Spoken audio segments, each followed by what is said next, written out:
original thought and inspire change and disruption and innovation. An array of outstanding speakers address a magnificent festival that inspires, questions, and most importantly, crystal gazes. The Festival of Ideas grew out of Teamwork Arts' virtual Be Inspired series that looks into the future and finds transformative and startling solutions that leapfrog us into times to come. We take cue from the challenges of the present, and we span a genre of subjects which looks ahead to an equitable and a sustainable future, most importantly, that inspires change and looks at fresh thought and new ideas. The Festival of Ideas is a sensational series that will look at laying down ideas for a future that brings mostly hope and sustainability and innovation.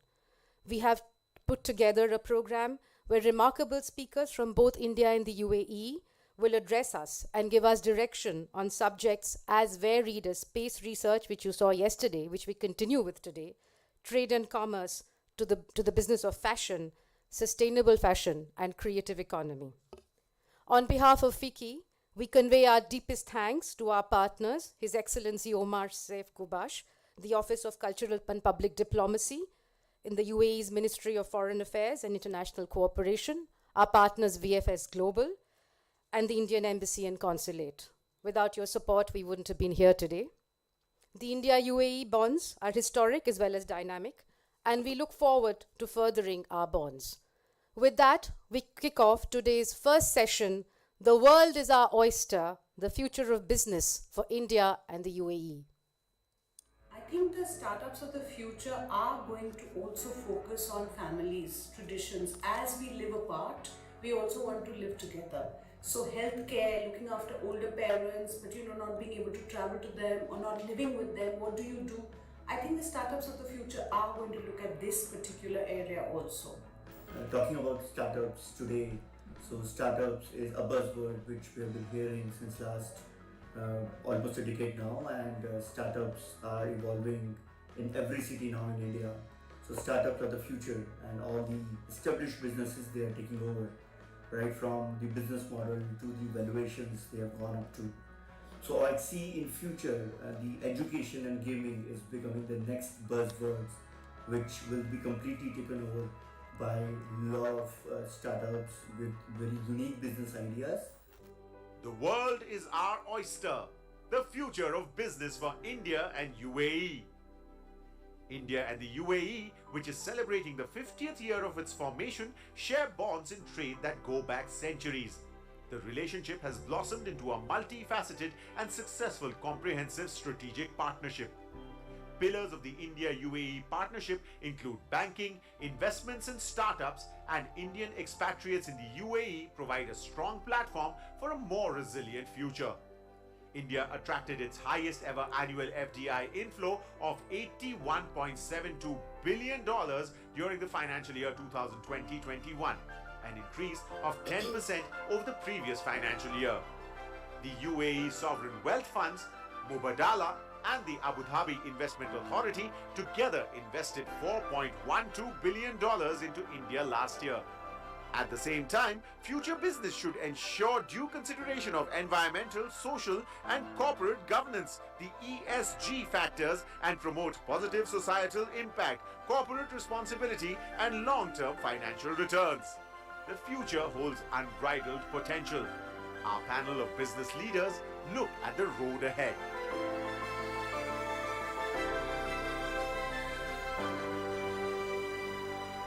Without further ado, let me introduce the session moderator today, Mr. Prashant Gulati. Give him a big hand. He's an angel and early stage investor in startups, passionately involved with early stage startups in India, the Middle East, and the US for more than a decade. PK, as he would like to be known and is known, spends majority of his time helping build capacity for budding ecosystems. A serial entrepreneur, a tech evangelist, and a startup mentor, PK has been associated with leading organizations like TIE, Smart Start Fund, the Assembly, the Dubai Future Foundation, UAE Prime Minister's Office, IBPC Dubai, IN5, the Indian Documentary Foundation, Dubai Internet City, ADC Telecommunications, Pairgain Technologies, TED Communicate 2, and Mobile Monday in various capacities and roles. Even if there were any more, I don't think I can read anymore. The stage is yours, Mr. Gulati. The rest of our speakers today are equally illustrious. We start with Mr. Sunil Vitel, Regional Head of Global Trade and Receivables Finance, the Middle East, North Africa and Turkey of the HSBC. Sunil and his team facilitate over US dollars 65 billion in trade, commodity and supply chain financing every year for over 4,000 customer based in the region. They're currently focused on closing the trade and finance gap through next generation digital finance initiatives. Dr. Raman Puri, Consul General of India to Dubai. Dr. Raman Puri assumed charge as Consul General of India Dubai in July 2020. He's a member of the IFS, having joined it in 2003. His overseas assignments include serving as the Consul General of India in Birmingham, UK, and the Indian mission to the European Union, Belgium and Luxembourg, based at Brussels. We have Mr. Sridhar Bavera, CEO BMR Innovations, who's an alumnus of the IIM Ahmedabad, a senior corporate executive and author of the leadership bestseller, Moment of Signal, and a contributor to the Forbes magazine and a leadership expert and motivational speaker at elite organizations. Dr. Elena Primkiri, Head Environment, Social and Governance for VFS Global. Dr. Elena is a sustainability, CSR and overall ESG strategist with extensive experience on green banking products and services development, RES and energy efficiency projects, and environmental and social risk management of projects. An accomplished oral and written communicator, presenter and a negotiator, skilled in building and strengthening cross-functional relationships with teams and customers, delivering cohesive and strategic operations. Welcome. And finally, Mr. Bobby Bedi, one of India's leading film producers and founder of Content Flow Studios, and notably known for his acclaimed films, The Bandit Queen, Bitter Chestnut and Kutch, just a few of them. He is extremely and very widely experienced in the entertainment industry. And I'll leave the stage for Mr. Gulati to take it on and to begin the session. Thank you. Good evening, ladies and gentlemen. It's I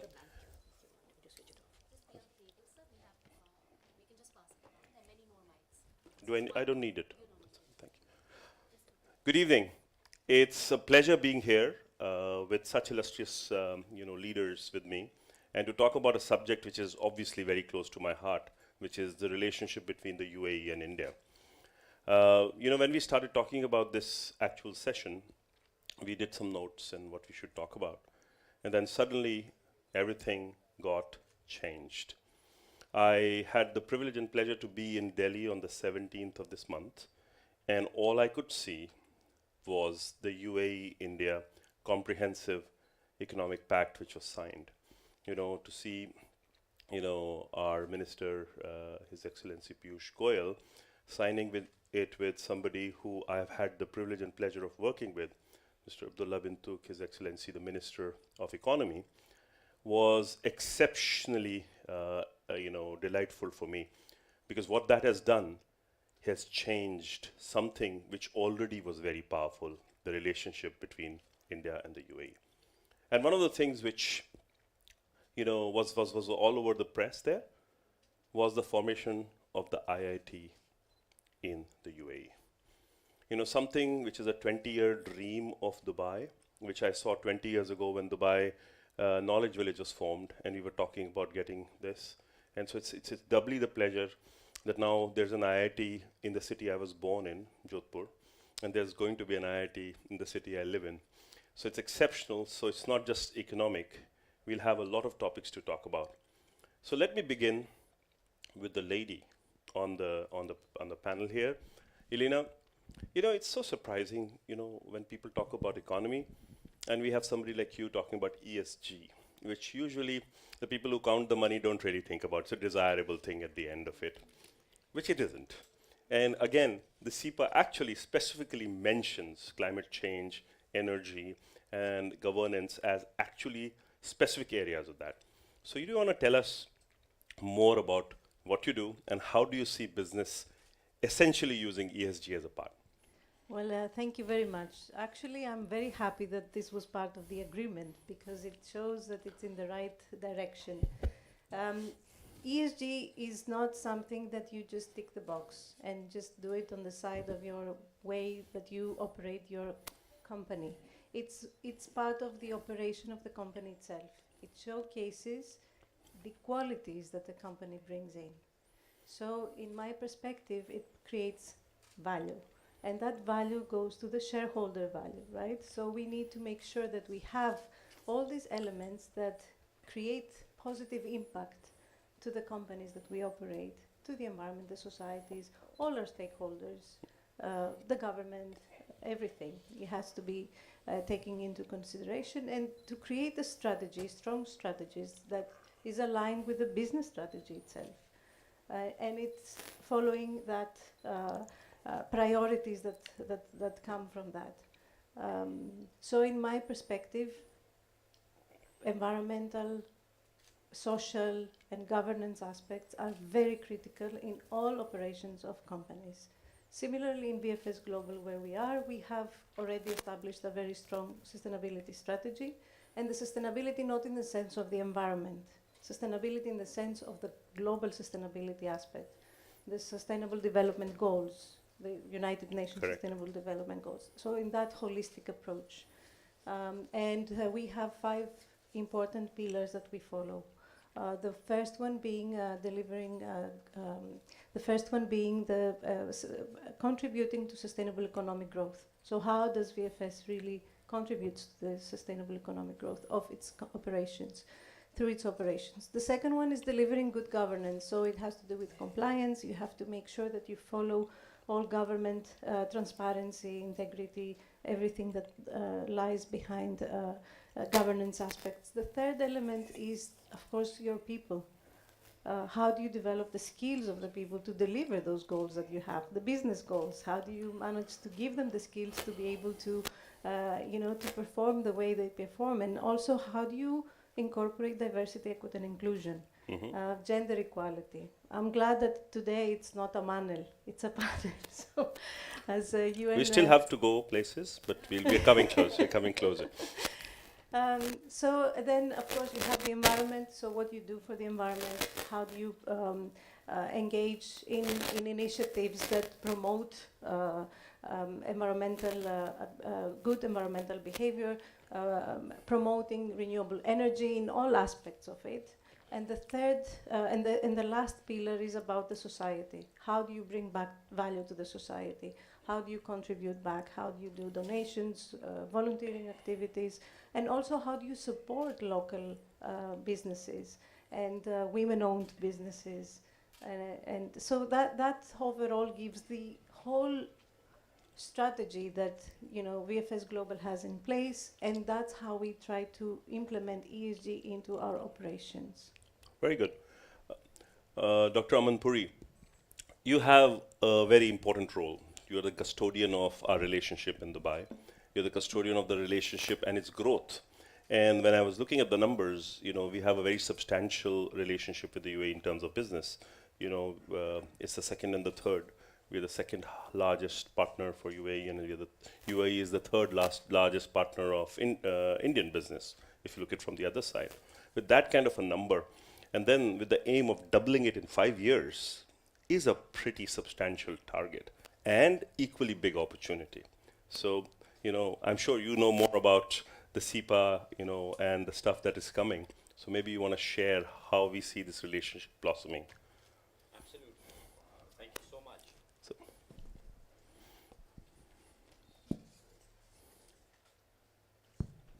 Yes. Thank you so much. Of course, I think this is truly a time when we can say that the India-UAE relationship is at a historic inflection point. That's the way one of the journalists described it.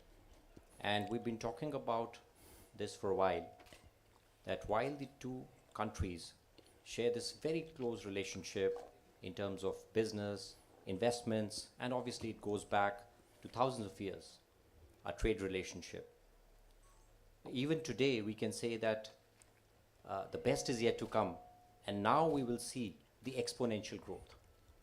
With SEPA, of course, both countries are now committed to taking the pre-COVID trade of $60 billion to $100 billion in the next 5 years. And I don't think that is difficult to achieve because we have clear direction. We know how we're going to increase the trade. We're looking at almost 80% of the goods coming in duty free. The key sectors which will benefit are gems and jewelry, energy, and pharmaceuticals. But of course, there'll be several more. We're looking at trade and services over this period to grow to up to $15 billion. And of course, investment is a key part of this relationship. We announced earlier that both countries will facilitate investment of $75 billion from the UAE into India.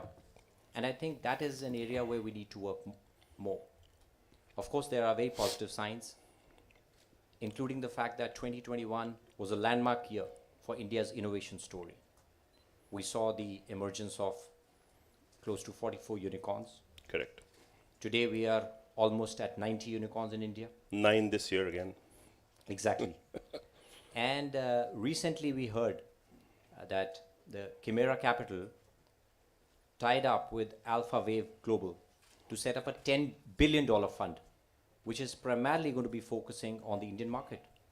They already have investments in companies, including unicorns like Swiggy, Mensa Brands, Cars24, Off Business, Dealshare, etc. And we will see that deployment of capital to be the big story for 2022. Correct. On ESG, I would like to mention one thing.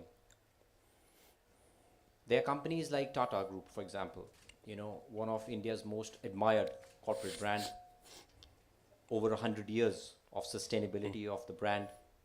And we all know about the extraordinary work which Tata Trust has been doing Correct. over the decades. And I think that is truly something which we can learn from, how for a corporate and its sustainability, making ESG an integral part of the way they do things is very critical. So, moving away from business, there's also been a very substantial cultural relationship that India has had with the UAE and UAE has had with India. Like I know friends of mine who are Emirati who have Indian mothers. Those kind of relationships go deeper and go for for decades. And that relationship goes goes across cultures, across things, and very importantly, across films. So, Bobby, this part of the world loves, Indian movies, and I'm sure you would be able to possibly give us an insight of how culture is the bridge that will make it even more sustainable in the long term to come. Thank you, Prashant. Thank you for having me here. You've touched upon actually a very critical element of the other bit of the discussion that's happened so far. You cannot do business, you cannot do big business without there being serious cultural connect. All work and no play works everywhere. Correct. And I'm just saying this, last night I was at the Expo at the musical that Shekhar and Rahman had put up, and you suddenly saw so many cultures being represented Correct. on one spot. And I want to go centuries before that. Most of us and most of our thinking has emerged from Central Asia. India has developed into a kind of entertainment. Pakistan has huge strengths in pure television drama. You have other countries around us who excelled in world-class product. Actually, the Central Asian confluence is here. This is where most communities around celebrate and engage and entertain together.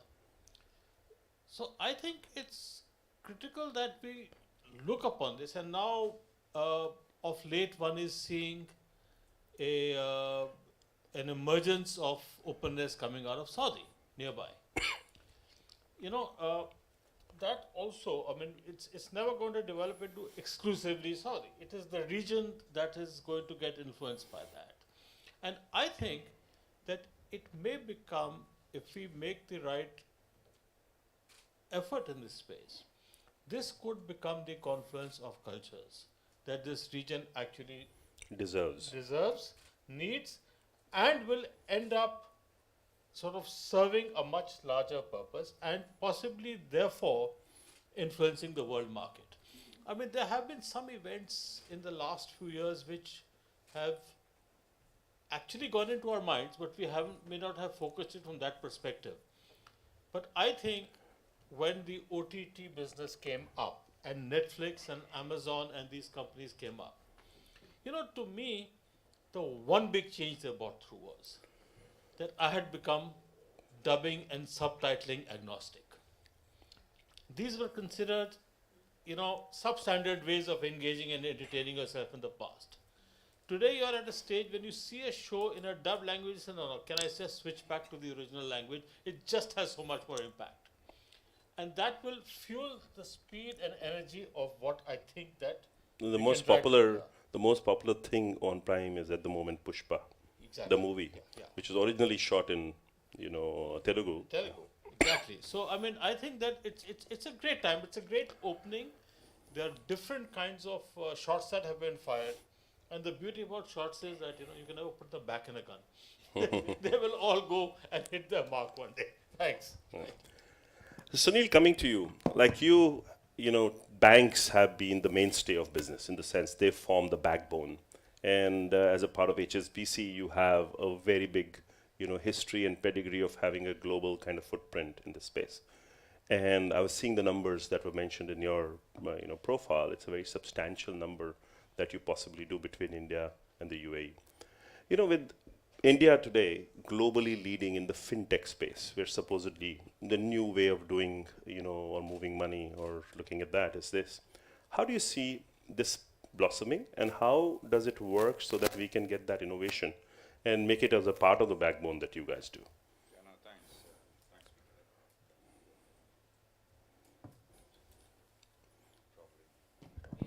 I think it's okay. It's okay? Yeah. Okay, sorry. No, thanks, PK. So I just want to give you some perspective before I answer your question. I mean, you asked a question to Aman as well in terms of how do we grow exponentially. I mean, considering the target set in the SEPA. I will come back to the question that you asked on fintechs and the impact of that. The three things that's really driving in the back, the big picture that's driving SEPA and the economic momentum that SEPA forecasts. So one is, according to HSBC research, in the next 10 years, India would be the third largest economy of $6 trillion. And that's almost doubling from where it is today. So we are 2.83 billion today, and we will be 6 billion. 6 trillion. 6 trillion, yeah. Sorry, 6 trillion in the next 10 years. Now that's an enormous moment. Huge. So you know where the exponential growth is coming from on SEPA. The second one is by 2030, India will be the largest population in the world.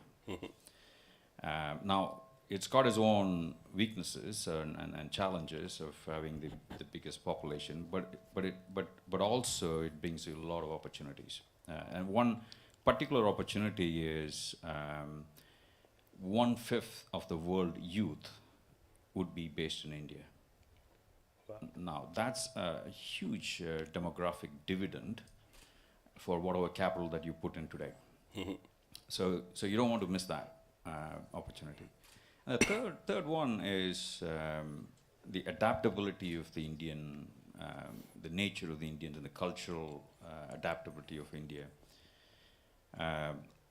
And that's very, very evident in many things. And when it really matters, we come together. And we've seen that many a times.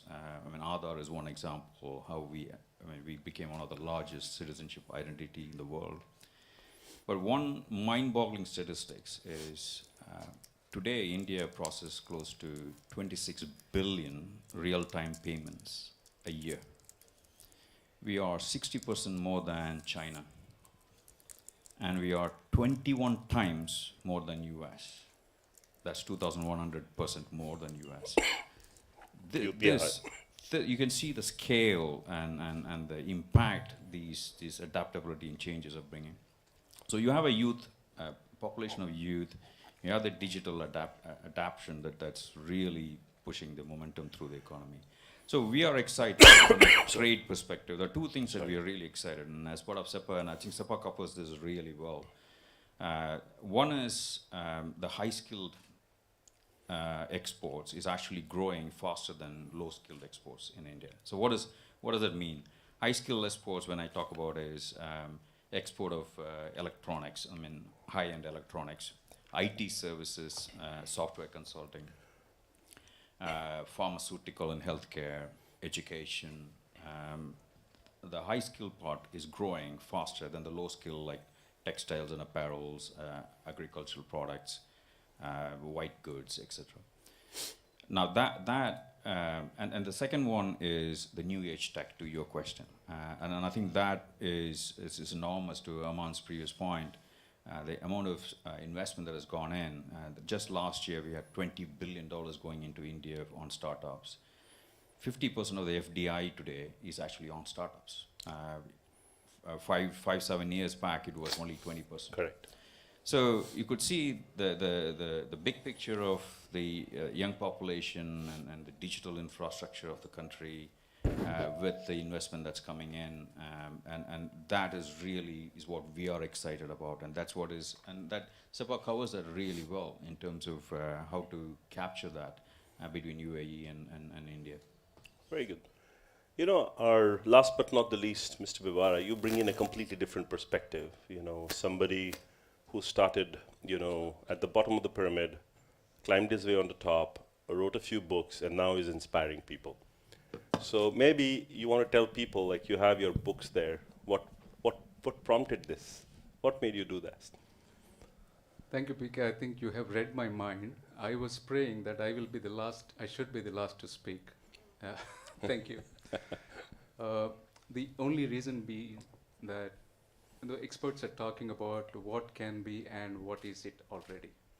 And I would like to bring a different dimension, that 3 important dimensions where what drives this entire effort, which is leadership, vision, and collaboration.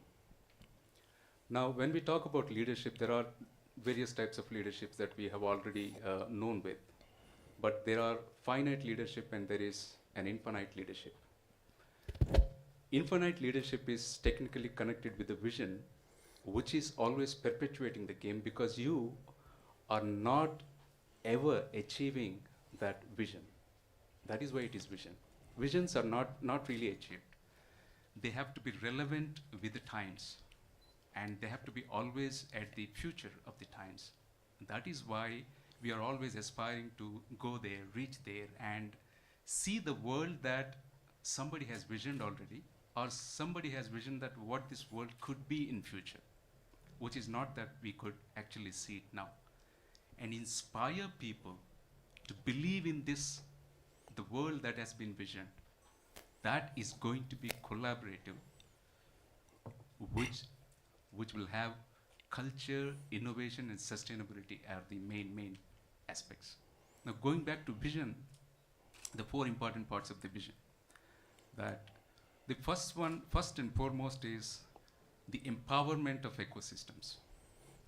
The business will happen like Dr. Aman was mentioning. This has been age-old practice of trade between who needed something, who wanted something, and who could sell that part. But if you do not empower the ecosystems, if you do not enable the individuals and the entities, and if you do not have the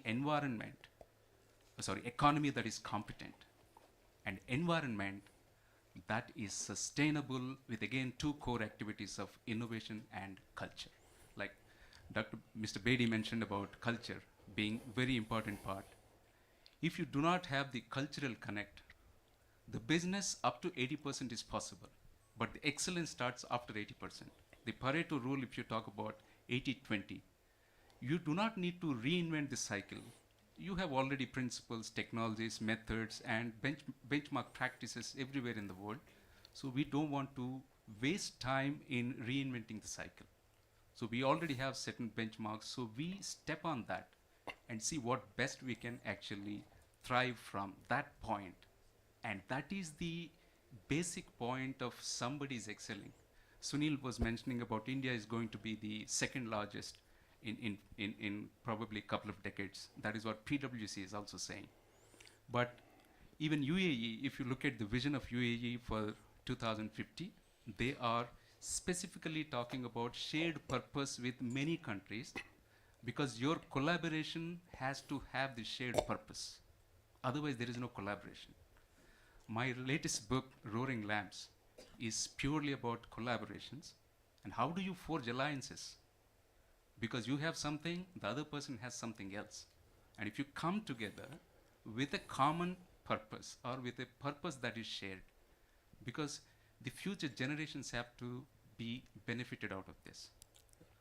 If you are tampering with the organic setup and destroying the current only for the means of finite leadership, which is goals after goals after goals, just looking at the numbers, you have to look at the infinite leadership, which is going to help the future generations, and the unborn child has to feel the way you want it to feel now. This is the so very important point the Professor Priya was making on the other day, that we have to create an environment which is safer and has the basic amenities for the unborn child. One of the reasons, I stayed in Dubai, I came here in the early 90s, and that was not the Dubai that you see today. And I, for the first time, learned the difference between sight and vision. Normal people have sight. Enormous people have visions. I came here and was a part of the team that built the Burj Al Arab. So they were building something where people would have $1,000 a night. People would come, and it would have the most enormous kind of a, unique shape. They used to actually get people to sign an NDA before they would even share with you what it would look like. We were doing that, and we would literally, when does it finish so that we go? Because we don't know if anybody's ever going to come into that room. And the rest, as we know, is history. So that is where we saw the vision of Dubai the way you see it, in that sense. Let me pick up the point on collaboration that we talked about. The treaty that we're talking about is actually collaboration. It's the biggest collaboration that I see. And I would like to, ask you, Aman, to tell us, there are a few areas that I see which will probably have exponential increase from what our business mix has been, especially pharmaceuticals is unbelievably, jewelry, it has always been. So maybe, tell us about where you see education. There's this scope which has completely changed. The rules have been changed in my opinion. The fact that we're now looking at setting up the first Indian Institute of Technology, the first foreign campus, so to say, in the UAE, it reflects the, mutual trust and the shared interests, long-term commitments which both countries share. And the common purpose is driving innovation. The UAE leadership here is very appreciative of the fact that the Indian community here in the UAE has contributed enormously in the socio-economic transformation of the UAE. Okay. And of course, they are very appreciative of the fact which Indian young innovators are playing globally. In fact, if you study the unicorns created in the United States, disproportionate number of the co-founders are Indian Americans. Correct. Several of them obviously second generation, but in fact in one of the studies it was shown that 90 of the co-founders of the unicorns in the United States were born in India. They moved to the US, and today they are proud creators of unicorns. So I think that is something which we heard Sunil also mentioned that about how the young population of India will drive. In fact, we are already 1/6 of humanity. And my sense is we have close to 1/5 of young population in the world as of today, because we are a very young country, average age being 29. So even today we are close to that 1/5 of the youth, and they are obviously driving innovation, driving productivity, driving value creation. And in this high tech, in the industry 4.0, obviously the knowledge worker becomes a very key factor of production. Correct. And that's a differentiator, that's a competitive advantage we have. And I must say that, when you compare the first world and India, for example, the fact that our young people, they have to go through so much of struggle, because of demand and supply in terms of opportunities, that also becomes like a force multiplier. Correct. It kind of gets the best out of you. And what we hear, several employers, they say when we look at, two CVs, comparative CVs, we actually look at where is the hunger in the belly. And that is, which is a differentiator. And that is where, there is that extra factor, the X factor, which they are looking for. And I must also add one more thing. We talk about India becoming a $6 trillion economy. We talk about PwC saying that, by 2050 we'll be there. But let us not forget one thing. And here we are obviously talking about Festival of Ideas, being inspired. So obviously we'll have to go a little bit back in history. Let's look at the last 20 centuries. If we look at the last 20 centuries, which economy was the major economy in the world for the majority of the period? That was India.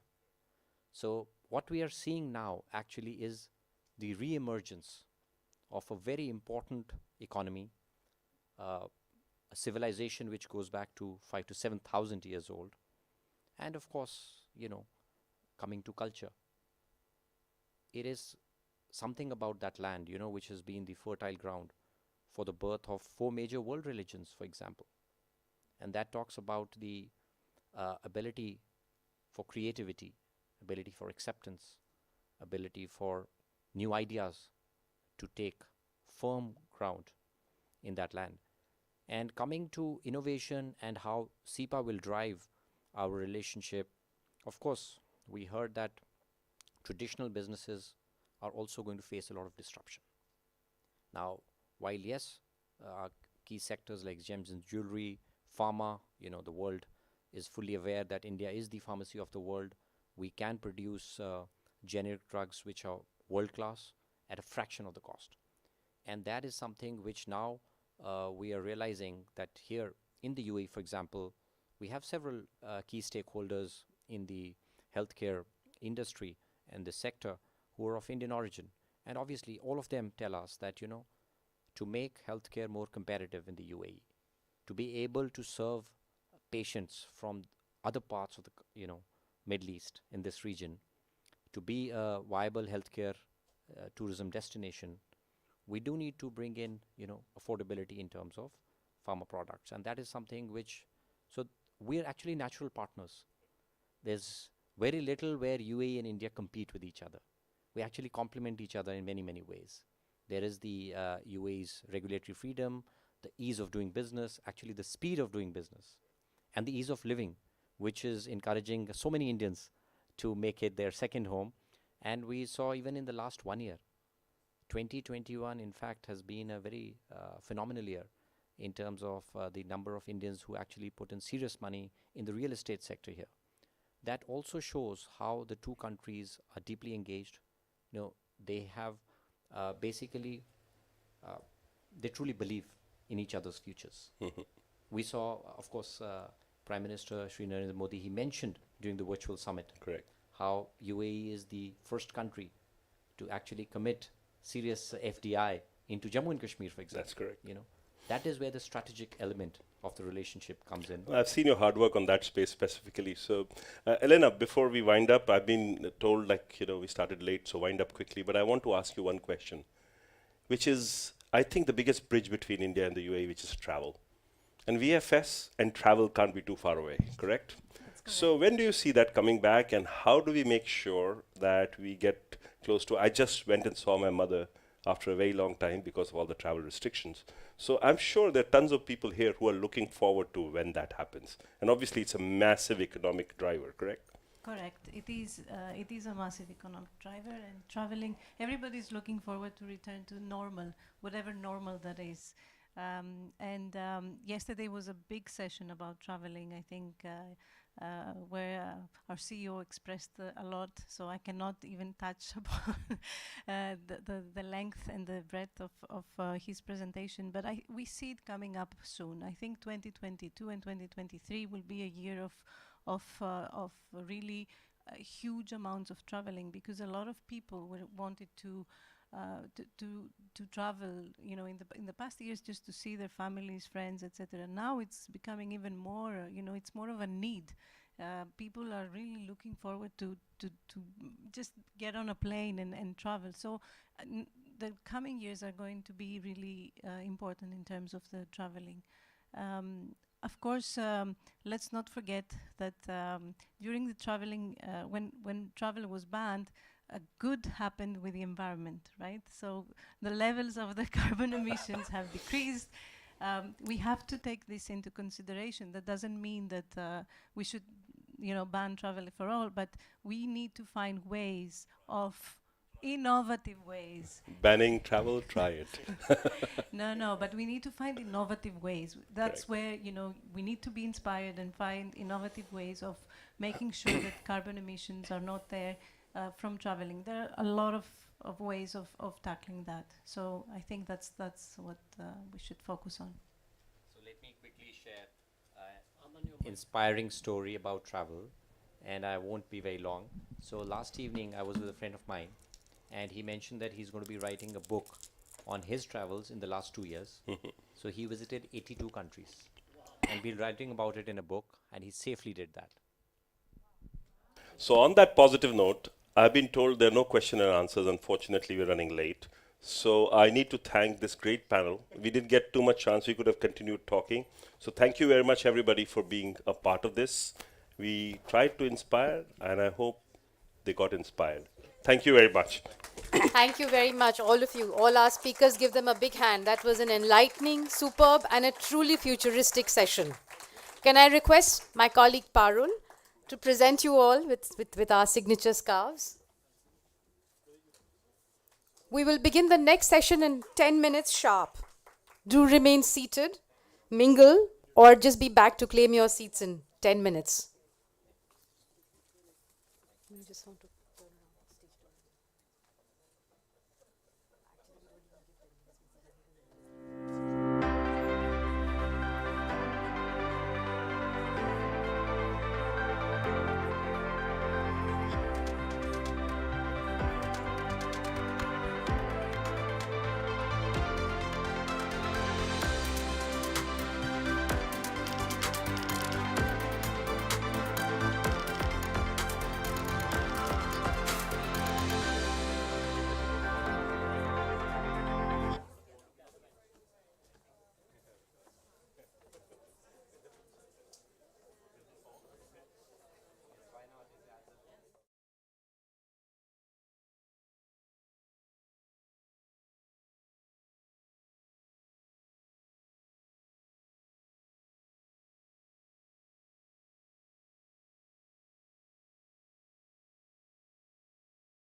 Good afternoon.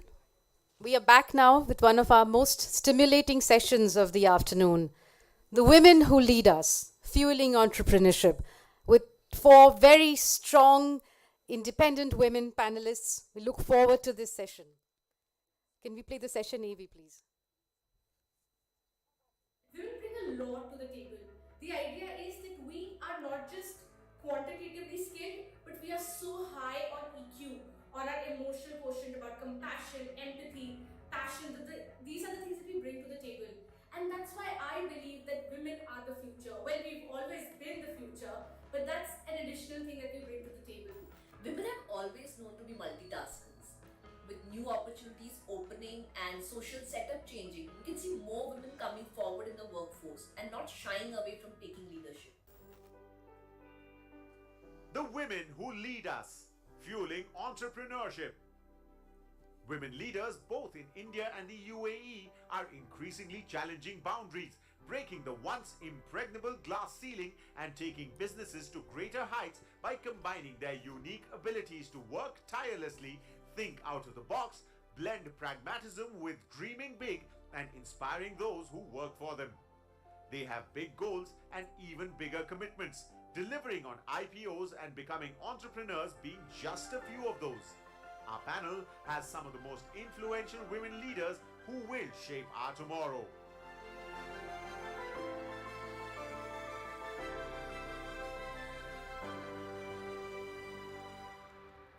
I'm delighted to invite our moderator first for this afternoon, for this session, Ms. Nargish Khambata, Principal and CEO of GEMS Modern Academy.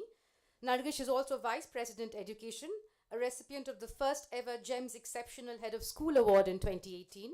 With a master's degree in microbiology, she made the transition from teaching to educational leadership, having spent over 32 years in the field of education.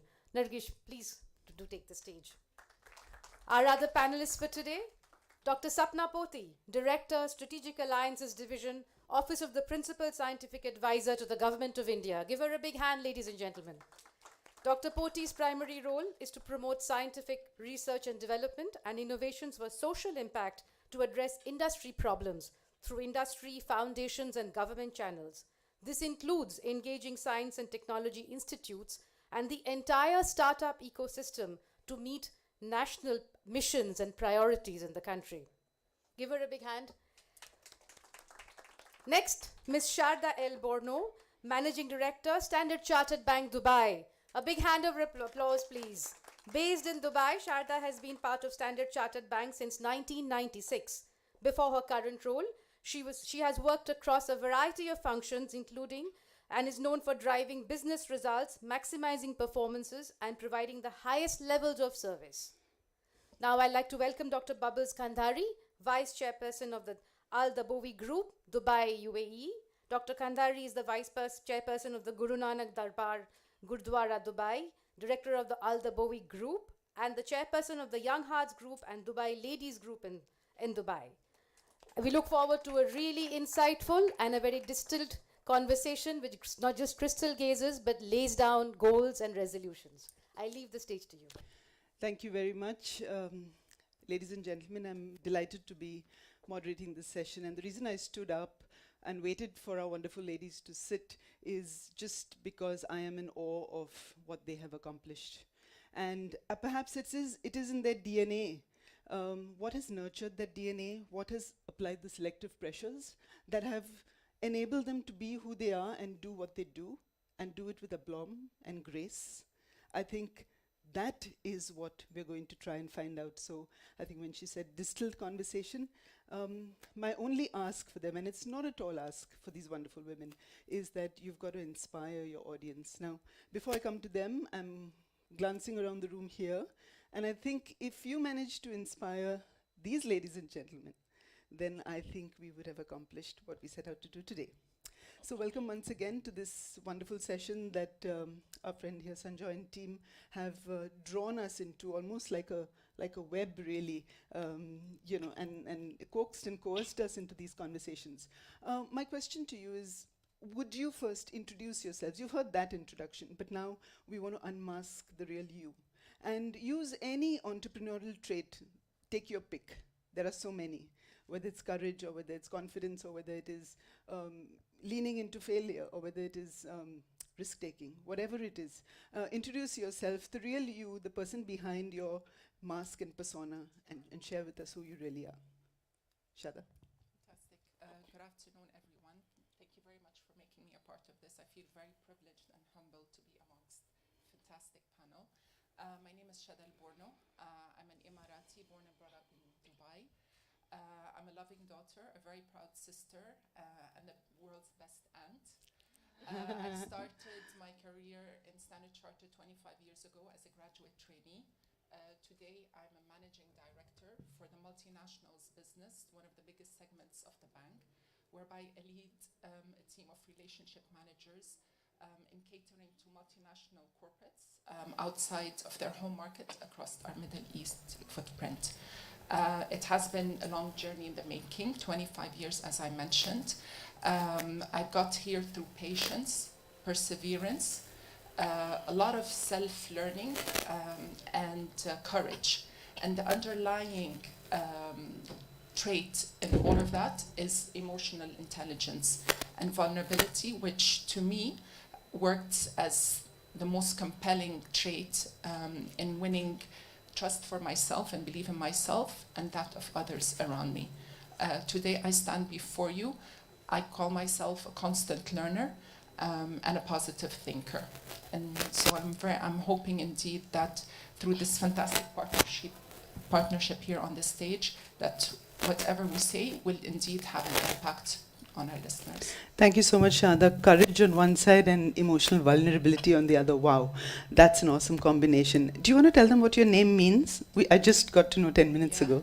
Shada with a D is the past tense from shadi, which means to chant poetry or classic music or, really good music. So Shada is the past tense. But the most common name in Arabic, I was telling Narjis, is Shada with a TH. So Shada, which is also the scent of flowers and perfume. The latter is the most common, and so I do stand out a lot because wherever I go, whenever I renew my passport, my driving license, whenever I attend meetings, everyone calls me Shada. I'm like, it's Shada, please, with a T.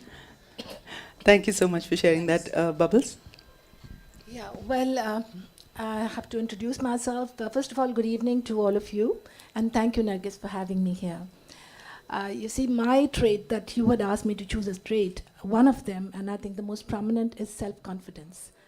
I just feel, okay, I am, to introduce as, I am a vice chairperson of Guru Nanak Darbar, which is very close to my heart. Then I'm also a director in Adaptability, and I also am running an underprivileged organization for underprivileged children and special needs children. So a couple of these things, but all this was only because I had the self-confidence to do it. And also that brought me to another point, and I'd like to share this with you, that even when I was a kid in college, so that shows I'm pretty old now because now the school is the college, and I was to choose my honors subject. So I chose statistics, economics, statistics, and politics. I did my honors in that. So when I chose these subjects, my mother was kind of taken off by surprise, and she said, why these? These are so dry subjects and you're more on the creative side. So I told her, you know what? I want to try these subjects. I want to do different things. And I have the confidence and I have the ability and the hard work. I know I will do it. And I did that. And what happened after that? It was in great stead, it stood in great stead when I had to do my, I had to work into the office, into Aldabovi, and do the other projects that I'm doing. So it was a great thing that happened, and that's because I had the self-confidence to do it. So I would say self-confidence in every woman is very, very important. And okay, despite of having had so many whatever awards or titles or the doctorate that was given, all that pales in front of the title that is given by us by the Supreme God, and that is the title of being a woman. And I'm proud and blessed to be a woman. Thanks, Bubbles. The one thing that touches my heart, Bubbles, from what I know of you, is the program that you started called Young Hearts. I don't know if the audience knows this, but she takes 80 and 90-year-olds and makes them feel like 18 and 19-year-olds. And she takes them, she insists and makes sure they have a good time. She even gets them to wear black glasses and sing Kala Chashma. So, yes, so she's definitely a woman of substance. Thank you for sharing, Bubbles. Sapna. So normal people worry me a lot. The two traits that I think, make me, one is risk-taking and the other is being an outlier through and through. So I was born a premature baby, 7 months. I was in a hurry to come out. But the doctor said that you need to take her home because she's not going to survive. So I was not to survive, and this is my second life in many ways. So my grandmother was the one who took care of me and got me, into the shape that I am today, 5'9" and 70 kgs. So post that, few years fast forward, my father taught me that, studies is not as important as sports is for a woman. And I was quite surprised because everybody else in the south of India focuses a lot on studies and, mugging and rote learning and so on. But he put me onto badminton, swimming, and all of that. He said, you're going to learn life skills. You're going to learn perseverance. You're going to learn, how to work hard and how to be disappointed and then stand up again and all of that. So I think all those traits which my father taught me is the other thing that I learned, and which I think an entrepreneur needs to learn in any case. And a few years fast forward to that, I used to get thoroughly bored with, the brands that I worked with. I worked with Deloitte, I worked with ITC, Tata's, Toyota.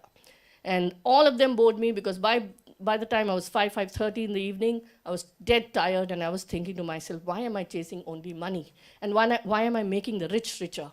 So I realized that my calling is to work for the underprivileged, work in the government, work at a scale which has a lot of risk because you're working with the government and you're still talking about risk. And you're talking about big scale, right? And also with the straightforwardness that I have, it's very, very difficult for anybody of my nature to be in the government. Because you're supposed to be diplomatic, God knows why, but you're supposed to be diplomatic, you're supposed to be nice, and all of that, which I'm not. So I think risk-taking and being an outlier has helped me a lot. Thank you very much. And I love the fact that it was your dad who applied the selective pressure by really pushing you into the sports arena. Which sport did you play, by the way? Badminton and swimming. All right. State level. Right, wonderful. These are both individual competitive sport, though. It's not a team sport. No, badminton is because you need a partner. All right, wonderful. Sapna, over to you. I think Shada, your question really is, we're in 2022.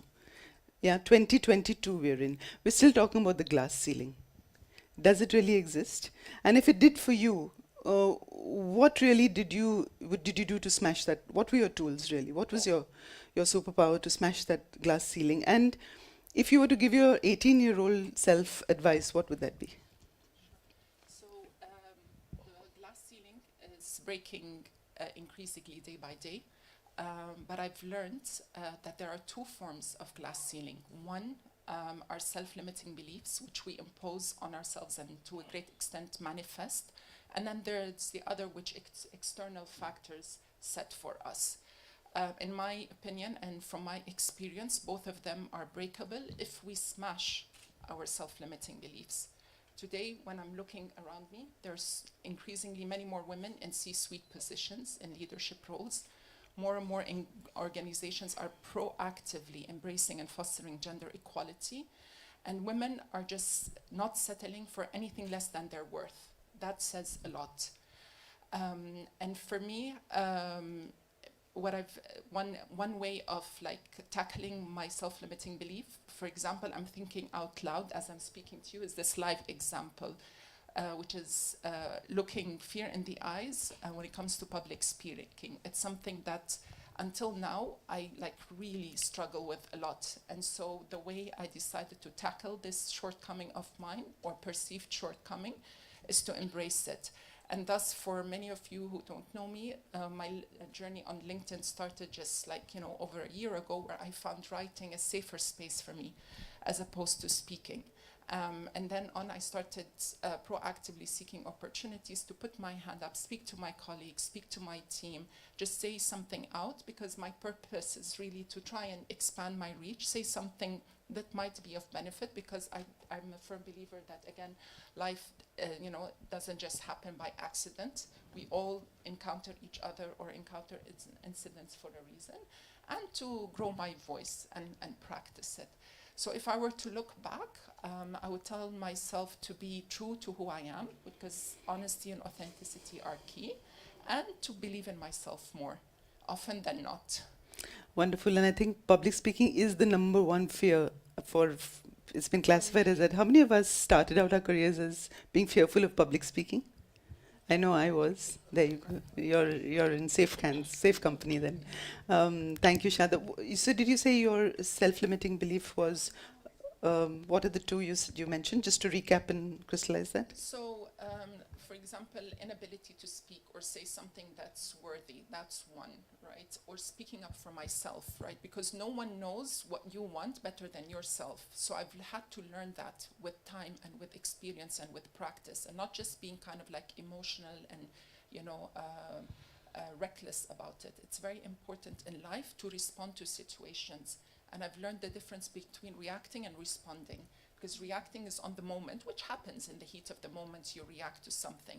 But responding, taking a step back, assessing the situation, calculating risks, and deciding the way forward.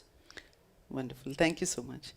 Bubbles, you are known for your philanthropy. You're known as an author, a poet, and all the official titles that you bear. We'd love to hear your story. All right.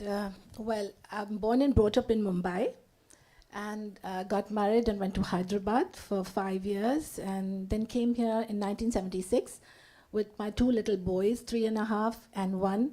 The 3.5 is sitting there. And yes, Dubai was very, very different when we came 4.5 decades ago. And it wasn't very easy to settle in there, but then it grew.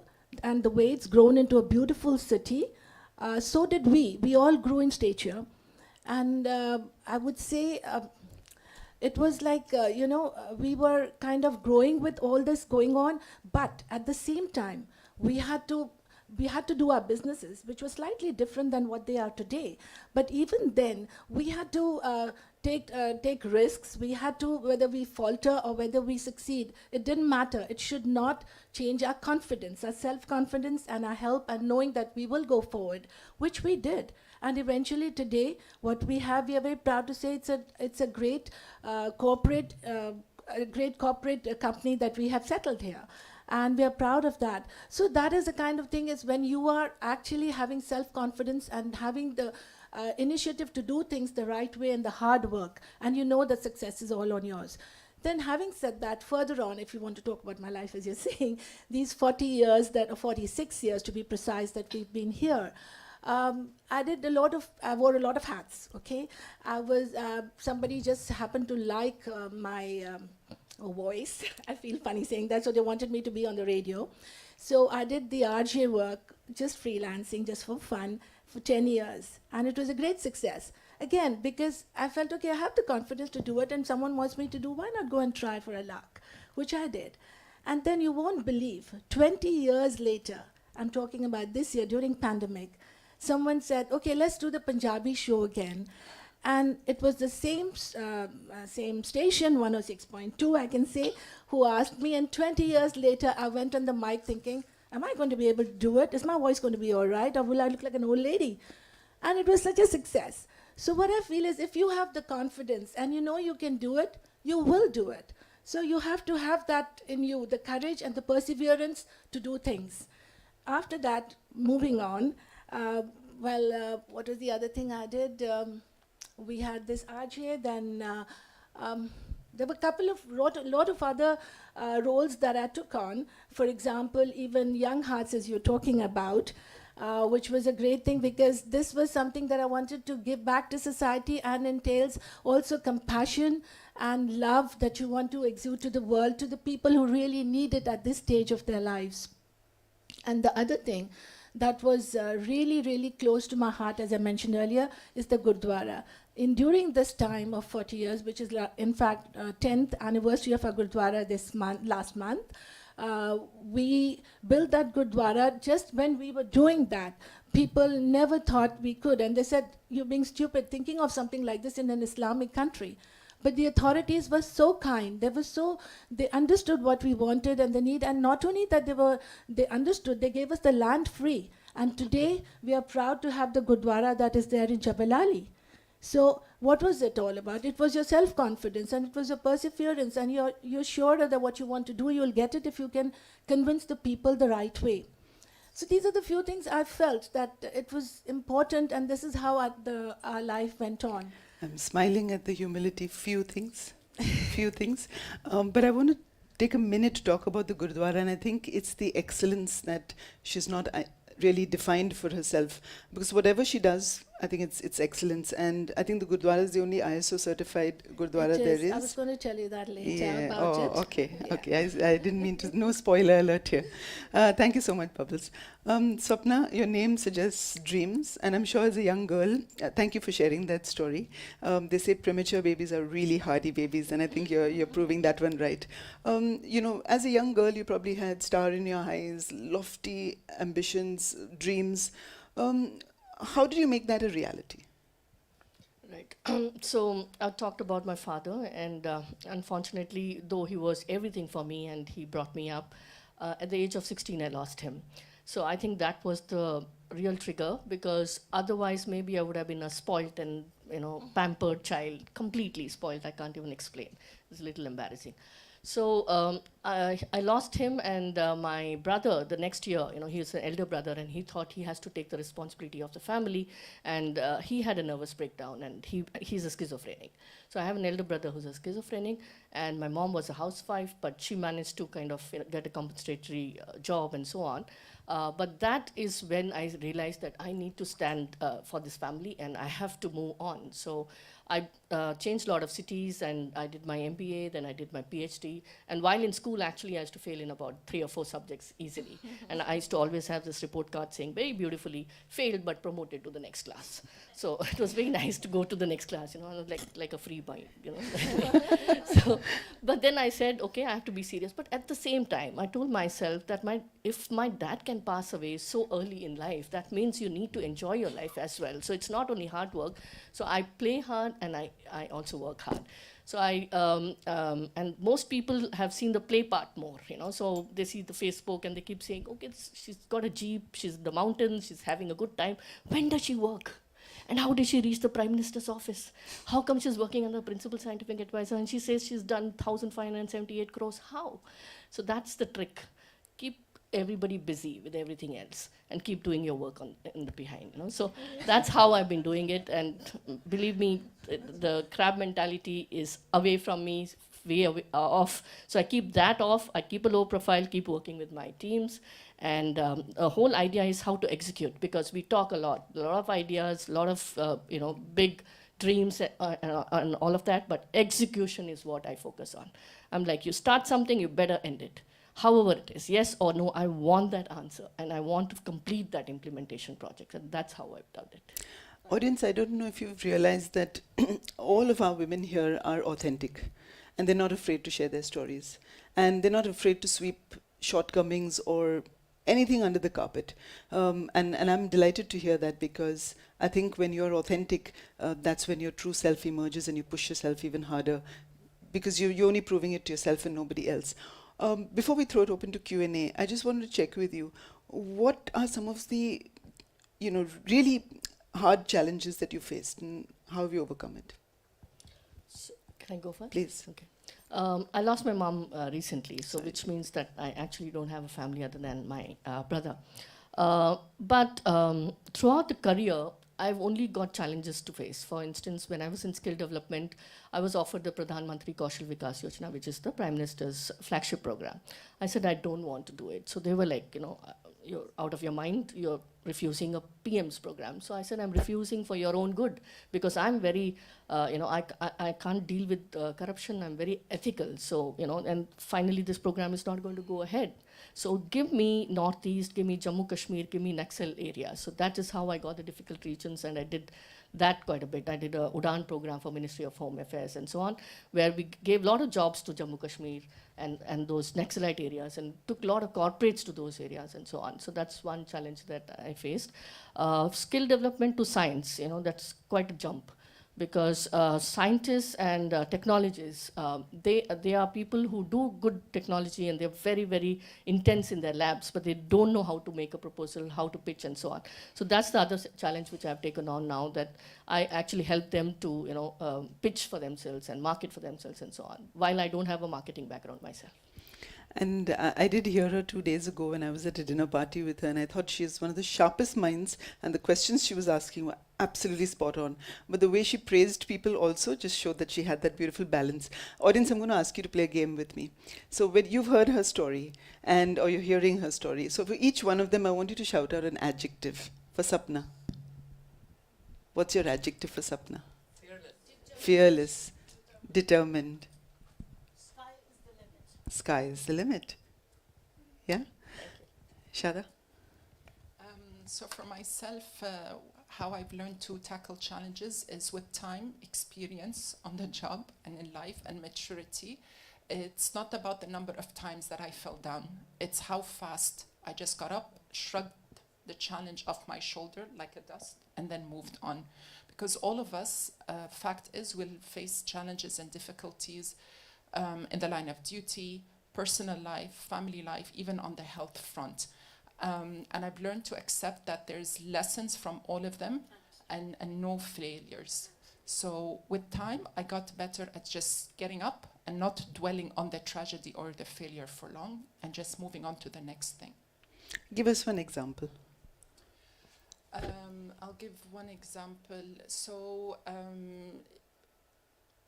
on the health side, for example, I went through a lot of health issues most recently, and they do impede my ability to work as fast or as proactively as I would. But still, I just kind of learned how to accommodate tackling it, or kind of taking my medicines on time, etc., and then attending to my work, my team, making sure, putting up a very strong face, waking up, trying to look good, because when you look good, you also feel good, and just, facing my day and moving forward.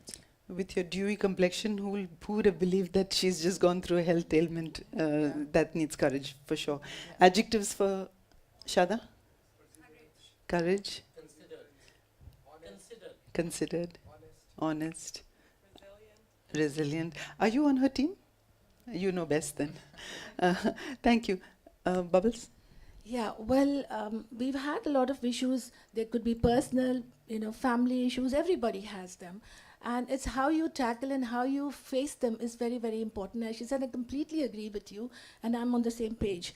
So I just felt that, these things that happen to you, it's for a reason. Everything is destined. So you have to learn to accept them and move on and wonder what is the plus point in it. For example, we did have some family issues and things like that, like everybody did. And I used to often think, why? Why me? Why? But then I started to actually analyze, and I realized this, why not me? Anybody and everybody has it. It's how you choose. Some turn to become depressed in issues, even for that matter, pandemic for that matter. So anything, how do you pick up yourself? And I just realized that, there's God above, and He knows there's something good going to come about from it. And what happened to me was I turned more towards religion, towards spirituality, and I felt I became a better person. I could see myself within myself, what I am, and how I should exude that goodness and love for everybody. And that was what made a big change in me. And otherwise too, generally when, when you're in this corporate world or when you're working anywhere where it's a male dominated area, you always find this kind of discrimination, whether you like it or not, whether it's obvious or not. So how do you get over it? I mean, why is it that always we have to prove ourselves that we are good, we are good? We are good, and you better well know it. That's the point. I mean, it's enough of breaking the glass ceiling and, all that sort of stuff. It's gone over. We are better, and we know that. And it's about time the men realized it. So that's all. And they come to our levels, right? So they say acceptance is the biggest liberator. Truly it is. Bubbles, I'm going to push you a little hard and in a corner really and ask you, being in the position you are in, you would, and this is the question that's just come to mind because you are a spiritual person. So there would be people who would take advantage of that. And on the one side, you have an entrepreneurial mindset, you're excellent at what you do. On the other side, you're a philanthropist. And there will be people who take advantage. How do you... It's your left and right side of the brain that has to take action and balance things together. So yes, sometimes they do take advantage. You can't say you're always 100% right, but then that's their karma. We are doing our best, and we don't want to be foolish that everybody that comes to you, you have to be very generous with whatever financial or otherwise. You have to gauge yourself. You have to have a little bit of brain, which I'm sure everybody does, and then not be swayed by their, their lectures and their talks. Find out a little more detail before you get into it. And if you still are wrong sometimes, you are still right because you've done the right thing. I like that. Even if you're wrong, you're right. Yes, absolutely. And discernment is an entrepreneurial trait, and I think that's what you've exemplified. Adjectives for Bubbles? Brave, confident, caring. From this side of the house? Oh, all right. Bubbles, I'm going to ask you to turn around, please. You must admire her hair. Please turn around. That's nice. Does the audience have any questions before I wrap up with some closing comments? Any questions for our illustrious women? There's a mic going around. Yes, sir. He can use a stage voice. Okay. This is actually for all three of you, but Sapna and Shada specifically.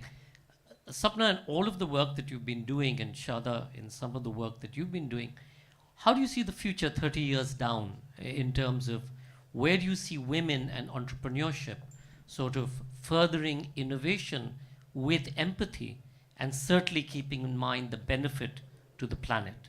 It's only one planet we have. There's a little blue dot. So how will that work? And can women then become, in many ways, the leader to be able to ensure this future? Sure. So, like I said, my work is largely in science and innovations, and quite a few women in STEM are, working a lot on research and development. So they're working on water technologies, they're working on waste management, they're working on renewable energy, and so on. Quite a few of them are from IITs, and they're faculty members, and so on. So where they empathize is, one, of course, the technology is built, but they're not keeping the technology close to their chest. They feel that it should be distributed. And quite a few of them work with NGOs, and they offer these technologies free of cost to these NGOs to implement it on the ground and engage communities and so on. So I think women are already doing a lot of that, and 30 years down the line, more women are going to get into STEM, and that's what you and I are taking the responsibility for, and pushing that agenda. And so that's how you'll scale up, and that's how they're going to go on the ground. And most of the NGOs are also run by most of these women, like Seva, Development Alternatives, Mandeshi, all of them are run by women. Correct. I see women at the helm of it all. 30 years from them, we're already, as I alluded earlier on, making great strides towards that, increasing. We're seeing women participation at work, in politics, in making policies and making reforms in the field of sustainability and STEM education, a lot more prominent right now. And that only means, and that's going to be scalable.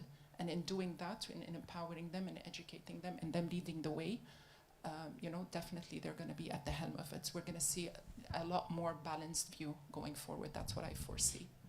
Dr. Kandari, you talked about, I mean, you're a not-for-profit, the Gurdwara is a not-for-profit, and she sort of talked about the ISO, the best practice that you have been able to achieve. If you tell us a little bit about that, and why as a not-for-profit is it so important to ensure best practice at the very cutting edge? Absolutely.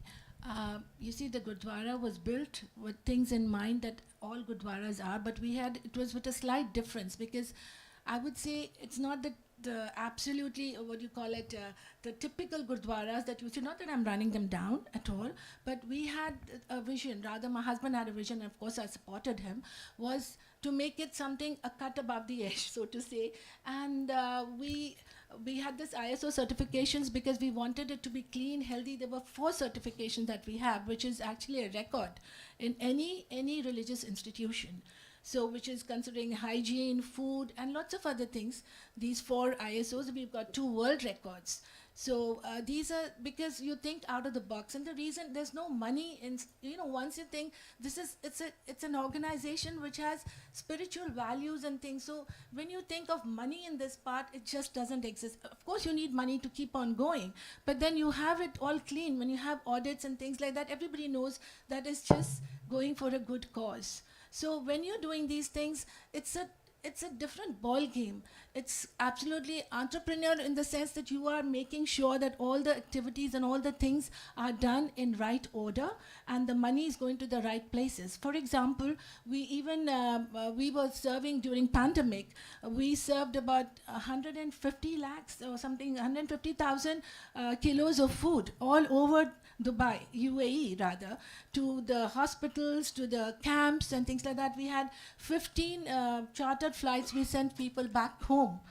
So these are things, they require money. But at the same time, it's not used that, it was only for the betterment of the community, betterment of the society, and to give, and also, by the way, we started a little school there. Now that we're talking about it, we started a little school wherein now we have 91 kids. And what we teach them is how to be a good human being. Besides grounding them on the religious part, more than religious, it's beyond that. It's more on the spiritual side. How they can, they should know how to respect elders, and for smaller ones, how never to tell lies and things like that. And then we teach them at the same time harmonium. We teach them how to play tabla. We teach them a little bit of prayers and things like that. And when you see these kids actually coming out after 4 years of so-called graduation that we made, it's such a beautiful sight and such a kind of fulfillment that you get by doing something like this. And we're really, really proud, not in the sense of proud, but proud and happy that we've been able to do something so beautiful, of course, with the help of the community and everybody else. And we hope it goes from place to place with all of your help, anywhere and everywhere. Thank you. Thank you. One last question. Yes, please.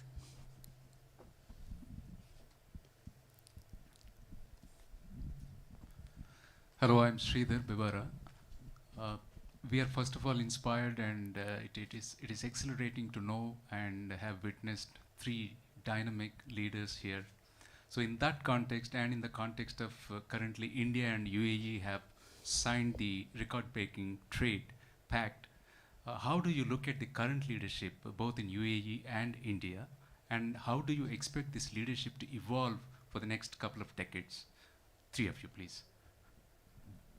I will pick on 3 adjectives or words you use: leadership, vision, and collaborative. And I think both leaders of both our countries share those traits in a very big way. Starting here with the UAE, I'm one of their biggest fans, their biggest advocates, and they've been my biggest inspiration, because we are here today because, actions speak louder than words. They've really, really proven how collective interest goes a long way better than self-interest, which aligns with the values of the organizations that you sponsor and have created. So indeed, and the partnership and the signing, the agreement that we saw today is a testament to the trust, the collaborative efforts that have been in the making for a very long time, the vision that both countries have shared for their people and for their countries, and the leadership which is at the helm. This is how I would put it. It couldn't have come in a better time. It couldn't have come in a better shape or form. They mean business. They mean the best for both their countries and their people. And the result of that was this phenomenal agreement that was signed. And it's great that we're here today just as a follow-on of that, or just, you know, in the middle of it. Wonderful. Sapna, do you want to respond? Yeah, sure.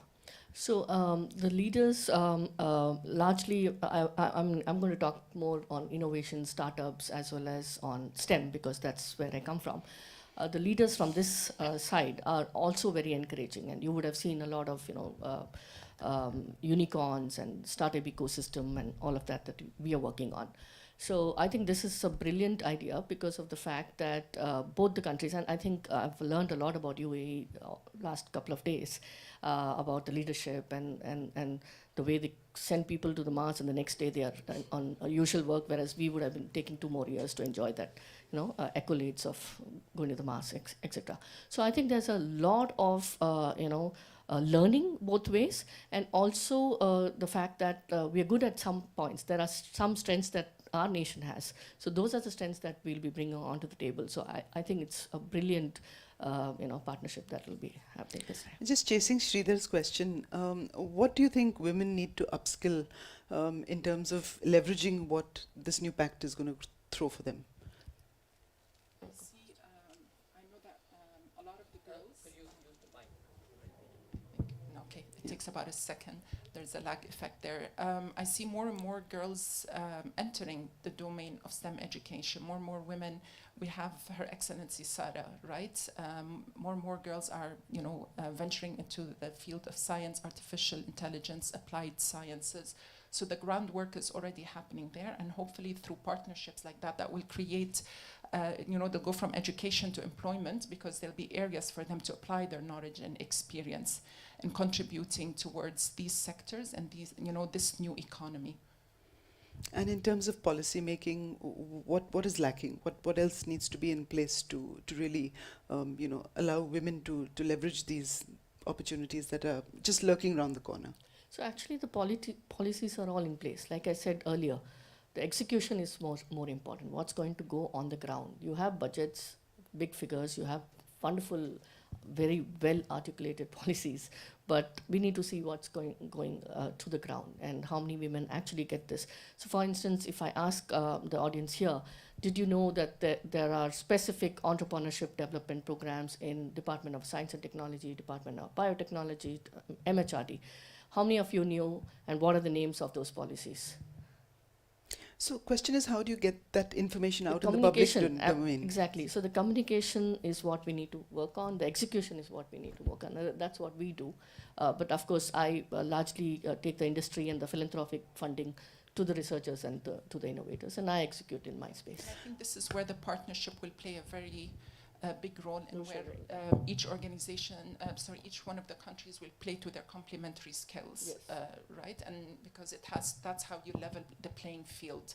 And I think there's lots of synergies, but also lots of learnings from one another. So if it's in place in one another, and another country, for example, is better at the execution, then how do we, you know, blend both together? Right. In fact, one of the very nice policies that we have is the top 10 women are sent to the Silicon Valley to study, to learn on startup ecosystem and all of that. So you can well imagine if UAE and India cohort is made together and they go to the Silicon Valley. Wonderful. To learn something. And Sridhar, you've set the ball rolling, so there's 2 more questions following that. What are your thoughts on mentorship? That's one question it's a burning question, because I don't know if we have enough women mentors for young budding entrepreneurs.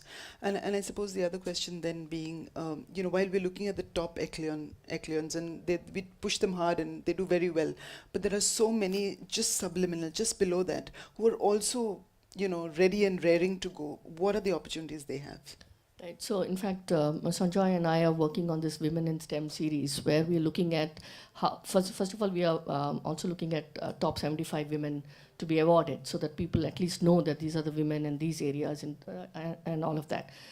It's also going to be a FICCI flow and us putting up a coffee table book. And so in addition to that, we're also looking at how the senior women offer mentorship and offer internships in their workplace. So we've got organizations like Biocon, Syngene, a German company called BASF. So we've got a lot of industries who are interested in funding internships in research labs and so on. So we've built an entire program of sorts for these younger women to, or undergrads to go to research labs where they come from different colleges and institutes where they don't have this facility. So we're getting them to go to some of the IITs, some of the better research labs, and we are getting the funding from philanthropic organizations. I've seen a lot of organizations collaborate and come up with accelerator programs for the purpose of mentoring women across different milestones of their entrepreneurship's journeys, and that's going to help in a very big way.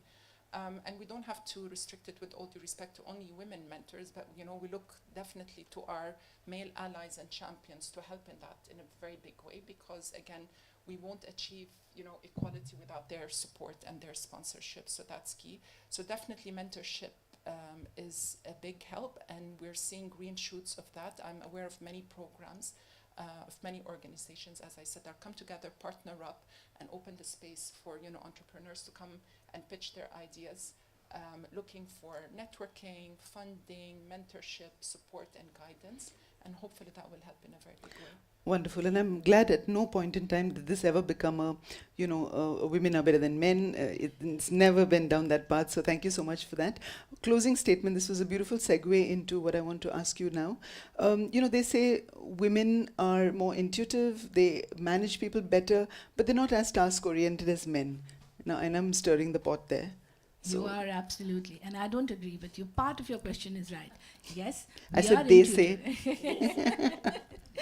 Yes, we are intuitive, but absolutely not that we don't care about the task that we are supposed to do. We definitely do it well, and I have two examples as far as my personal is concerned, is that, see, young hearts. It's completely all about how you treat your elders, how you look after them, how they need this kind of, talking and dealing with them one-on-one basis and stuff like that. At the same time, you're not compromising on any of their activities that you want to do. So you are going ahead with that. So that's one part. Then the other thing I just remembered is about the Gurdwara. Okay? I mean, what are we doing there?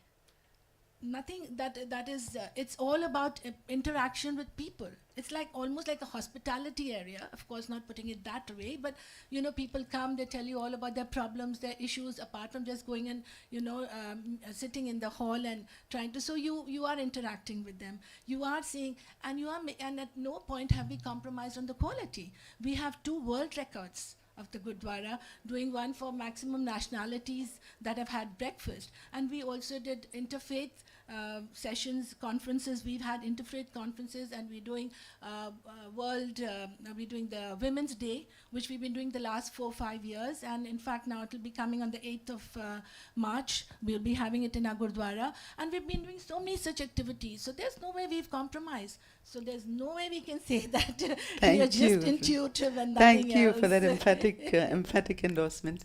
Some closing statements from you, ladies. To the same subject or just in general? Whatever. Closing. Okay, Mike. Sorry. Yeah, because I don't want you guys to hear the tremble in my voice, but here it goes. I would just stick to be honest, be authentic, be true to who you are. Remain consistent and committed and focused and motivated, because it requires all of the above for us collectively. And I look forward to all of us to challenge the bias mindsets, self-limiting, biases and mindsets, and let's work together collectively to make it a fair and equitable place for all of us. Thank you. So I feel women especially need to, respect themselves first, because of the fact that most of them think that they are lesser than men for some vague reason. I don't know what the reason could be. So they need to focus on themselves in terms of their ambitions being very important, having perseverance qualities as well, and looking at a focused approach to all of this, and surely not being stereotyped as, you're not a taskmaster. In fact, I'm such a taskmaster that my principal scientific advisor and the team hates me for that, because I'm all the time behind them. So they're like, why don't you relax a bit? Why don't you go to Dubai Expo and take some time off and that kind of thing. So that's how it is. Thank you very much. Ladies, it's been a pleasure. I'm mindful of time. Thank you very much. And audience. Thank you very much. That was truly a distilled session. Informative, empathetic, honest, candid. It just couldn't get any better. A round of applause for these wonderful ladies. All of them leaders.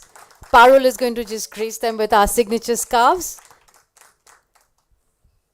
And our moderator for this session was absolutely brilliant. One round of applause for her.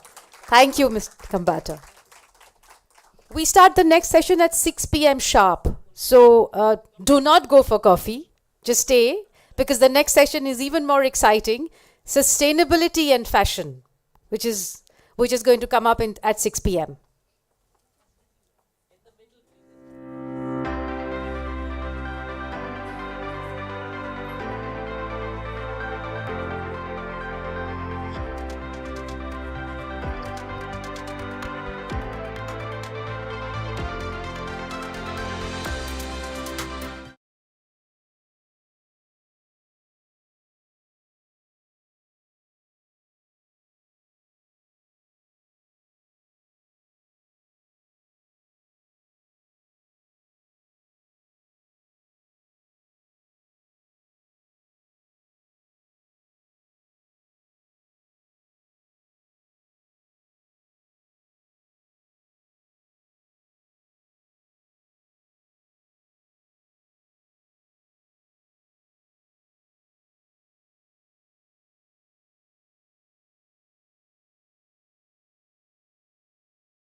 In sustainability.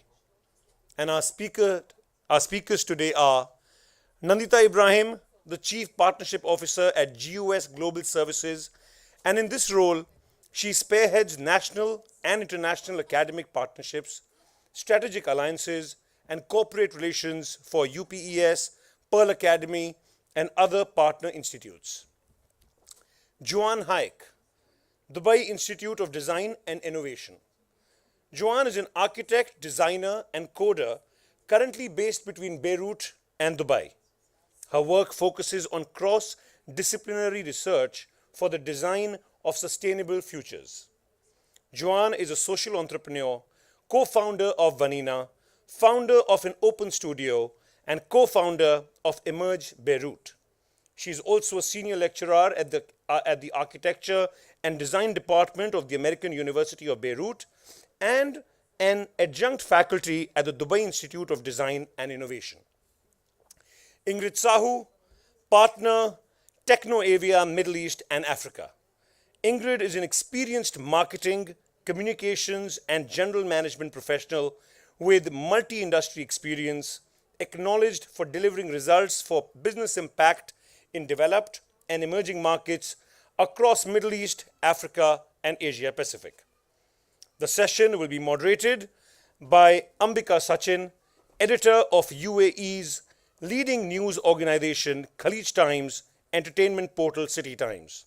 Ambika's stint as editor for the lifestyle and entertainment segment has instilled in her a deep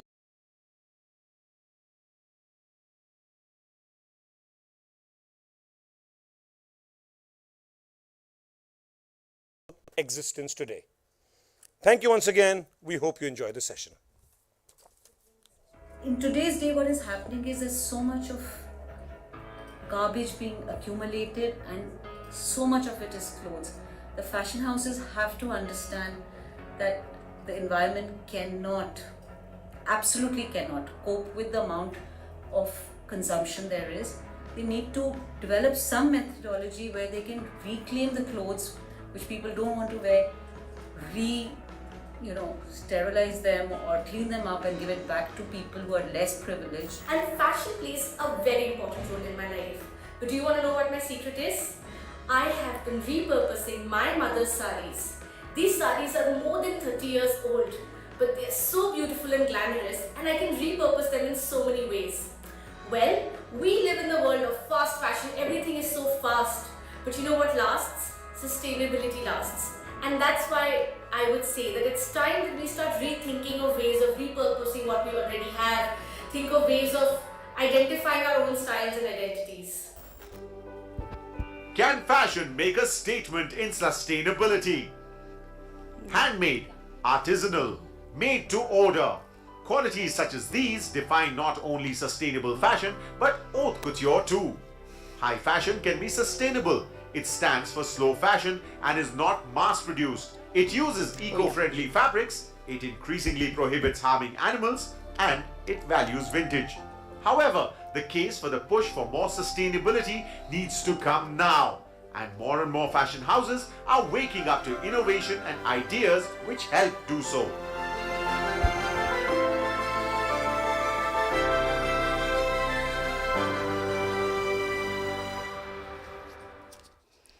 Hi, everybody. So, did you all take a look in the mirror before you stepped out of your house this morning? Yeah. So, many years ago, it was Coco Chanel who said, just before you step out of the house, look onto the mirror and remove one item from what you're wearing. Now, of course, she was talking about minimalism as far as overdressing was concerned, but I think this is a concept that works very well for sustainable fashion as well.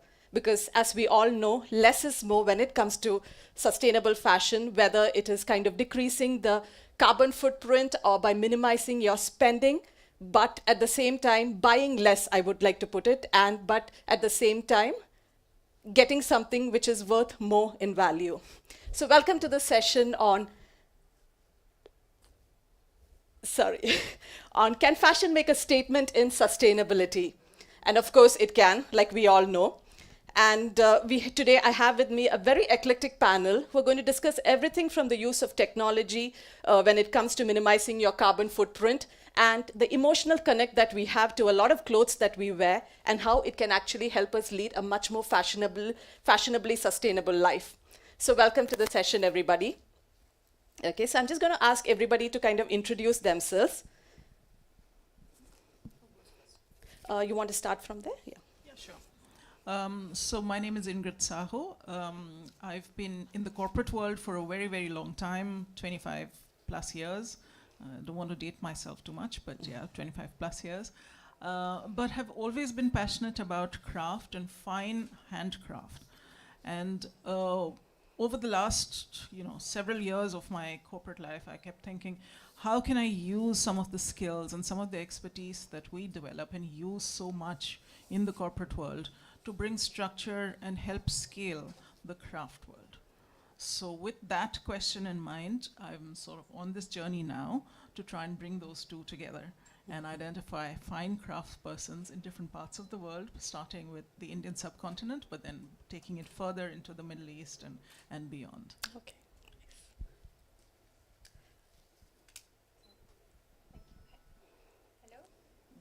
Me? Yeah. Yeah, now it's fine. Hi, I'm Joanne Hayek. I'm very humbled to be here and very happy to be here with all of you.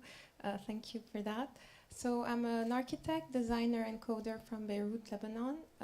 My work is anchored around sustainability and innovation, which I explore through social entrepreneurship and academic research.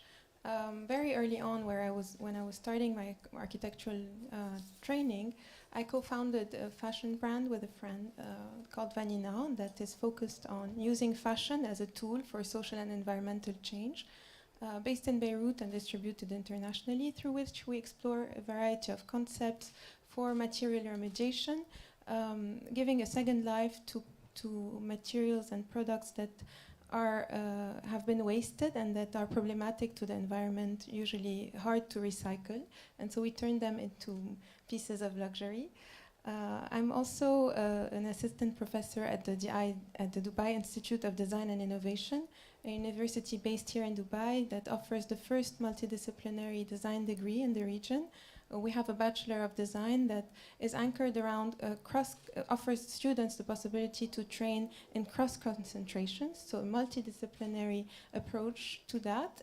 One of our cross concentrations is fashion as well, and that allows us to approach fashion design from with a focus on innovation and sustainability by the use of technology, but also digital technology, and also innovate in terms of biomaterials for that. So, yeah. Thank you. I'm Nandita Abraham, and delighted to be here. Thank you. I have worked for the last 20 years with India's largest design and fashion college, Pearl Academy, and today I am now working with them and widened my net to work with other universities also. My need, I think, is to have impact, and I do that through working with young people, through sustainability, which is not just about, and we'll discuss it further, but it's also about community, it's also about what are the new things that are happening in the world, what are the trends, and how can we build that into our lives, and we'll carry the conversation on. Yes, and Nandita is also someone who is very much an outdoor person, and she's got done 3,100 kilometers trail walk. Right? That's wrong. I've done 300-kilometer walks. Wow. Okay, but that itself, I got a 0 extra over there. That's truly amazing. Yeah, that's truly amazing. Okay, Nandita, I have to start with you because you're wearing an absolutely gorgeous sari, and there's a huge, nice personal story behind it, which I think all of us should listen to because it's something that I'm sure all of us can relate with. Thank you. I'll go back to the last session where Shada said that when you wear something that makes you feel good or look good, you feel powerful as well. Yes. So I wear a sari to work every day, and they all belong to my mother or my grandmother. And when I go to work, I feel the power of generations of women before me. I'll just talk about this sari since you asked. Yes. So in India, there is a sari called a temple sari. So very rich people in South India donate saris to the goddesses. And then later, not so rich people can go and buy that sari. So my grandmother had gone and bought a sari and she loved it, but it was kind of wearing out. So she went and she went regularly for 2 months to a weaver and re-wove the sari. And that Wow. is the sari that I'm wearing. And she thought she was a little bit of a designer. So instead of the traditional maroon and red, she put in a green band over there, which we don't But that makes it absolutely really modern see. as well. Yes, well, yeah, so I think that hearing her or hearing people tell the story of the product also adds value to the product and makes you understand how important it is, which is not just the cost of the yarn or the dye. It's much more than that. Yeah, I think the emotional connect that a lot of us have with the clothes that we wear is something that makes it so special and something which, money can't buy it, I'm sure. I mean, you don't probably mind the price that you're paying for it, but absolutely money can't buy that empowering sense which comes from wearing something that probably belonged to your grandmother or your grandparents. Thank you, Nandita, for sharing that.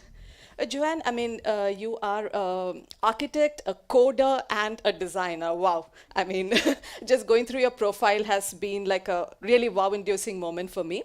But, currently you're working as an assistant professor, and that's something that really interests me because you're actually working with the future generation who are creating concepts about sustainable fashion. So tell us, I mean, is there a future for this, and how do you see the future for sustainable fashion?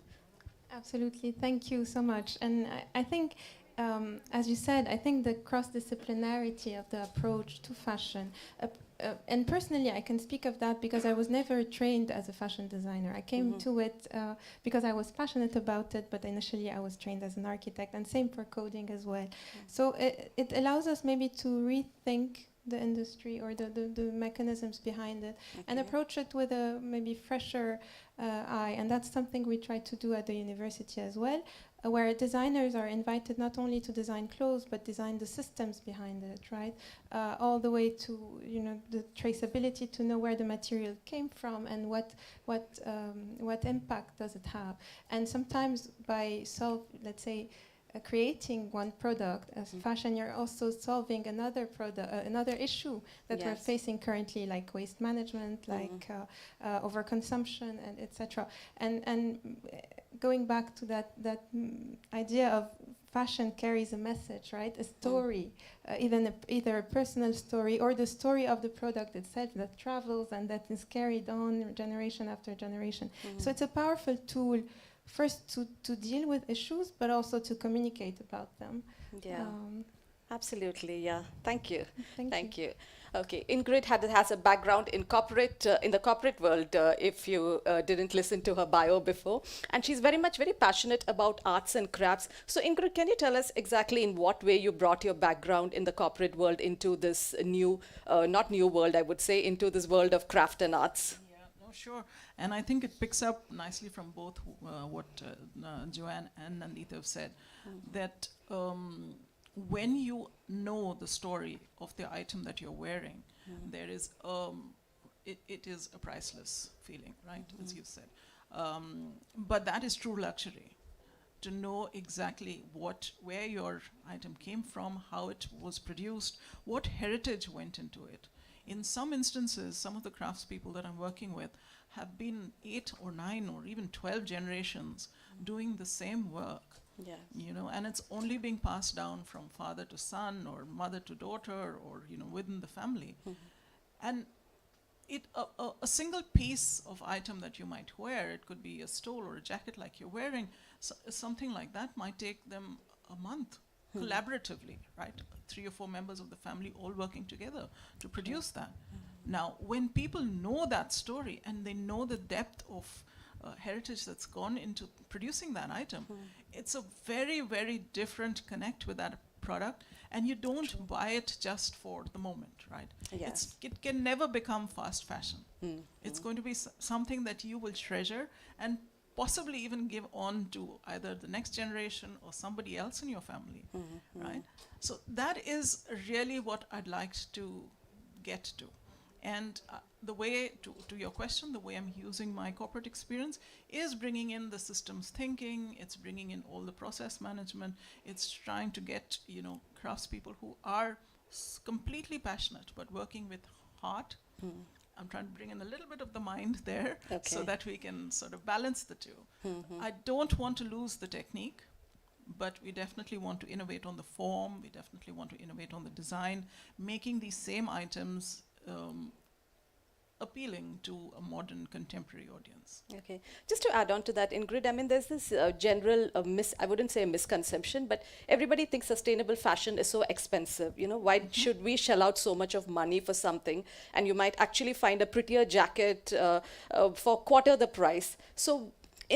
So how would you make the push for sustainable fashion in that context? I think there are two parts to that. One is the price that you pay for, let's say, an average t-shirt or an average jacket is typically not the real price of that item, right? The cost that those producing that on the environment, on a supply chain, on the delivery mechanisms that are bringing it to that point are very often not computed in the cost of that item. Yes. So that's one thing, and there should be an awareness around that. But I think the other part of it is, again, going back to instead of buying 5 items off a shelf, if I feel a deep connect with something, I'd rather pay, the price of those 5 items for the single item that I feel a strong connect with. And I feel the sense of purpose, and I know that it's coming from a community that's worked on it. And it becomes something that it could become an heirloom. So then it's priceless. Then you're not looking at, one t-shirt versus one nice jacket. Yeah, and I think that's an awareness that I guess we should kind of communicate to the general public, especially youngsters, or even, I'm sure, older people who are into this use and throw fashion. Coming to you, Nandita, again, we had a very interesting conversation about data analysis and how that can kind of help in the way the supply chain works. So could you elaborate on that? Yeah. I think what I want to say is that sustainable fashion is about meaning. It is about wearing beautiful clothes, which are not bad for the environment, etc. But in today's day and age, technology can make a very big difference. Brands and organizations are making decisions based on hard data. And I think that getting the supply chain cleaner, more efficient, and more environmentally friendly is something that is important. I'd like to give an example of the Kering Group, which runs Gucci, Bottega, etc. They make cashmere shawls, and they collaborated with wildlife organizations and health organizations to really help the shepherds in the Mongolian region to comb the hair easier, to sort the hair easier, and they were doing a really good job of it, and cashmere was becoming more and more in demand, and so other problems happened. We started getting more goats and all the grass was getting eaten up. So actually then they brought in Stanford and NASA, and through using data, identifying that which are the where should the shepherd take the goats to graze. Yes. So that the soil doesn't get desertified as it is. So what I'm trying to say is that it's not just all soft and love. We're all living in a world, and clothing and fashion is something that's extremely important. And some organizations are making very intelligent, intentful decisions, and also making sustainable fashion that way. Yes, I think that's really good to know. And talking about technology, Joanne, I mean, as in, we hear a lot about how a huge, I think it's mainly the big fashion brands have ventured into NFTs. Okay, so you have brands like Gucci, Dolce and Gabbana all getting into this. So basically, you're actually paying price for a digital version of something which is just currently in season. So what do you see the trend for this in the future, and how can you ensure something like that is sustainable? I'm sure we can just kind of imagine how the future would be, but would you have any?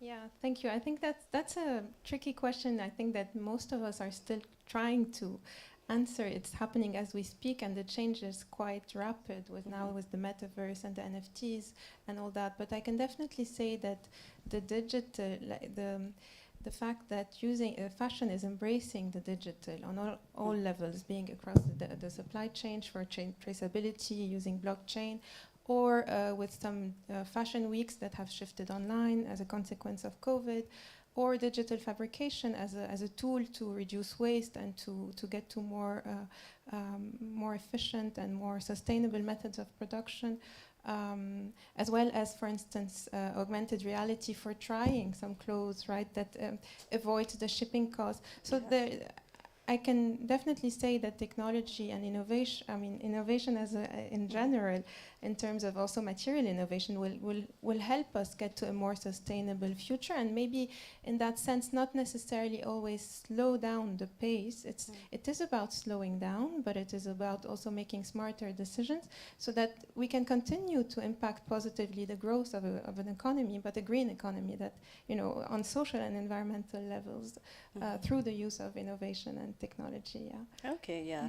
Okay, so coming to it, I think we've had a lot of fashion weeks of late, and I think it was a London Fashion Week where they, actually, we have the second highest fast fashion retailer like H&M, which actually mentioned that, they have made up for all the losses they have incurred, because basically people's, I think, spending power has increased ever since the pandemic, when you probably were not going into the malls or the shops, so you have a lot of cash to kind of actually splurge, and people are doing it. And H&M has actually promised that they would cut down on their carbon emission, but at the same time they're looking to double their impact of the shopping by the end of 2030. So, I mean, Ingrid, when you speak about craftsmen and about the artisans, how do we ensure that in this kind of an atmosphere or a market where people have the money to spend actually, how do you ensure that the money actually reaches the people who are putting in the actual physical work into it? So it's a really interesting question, because that has it has such far-reaching impact. I think one is certainly to have the awareness, right? So we talked about a little bit about the narrative.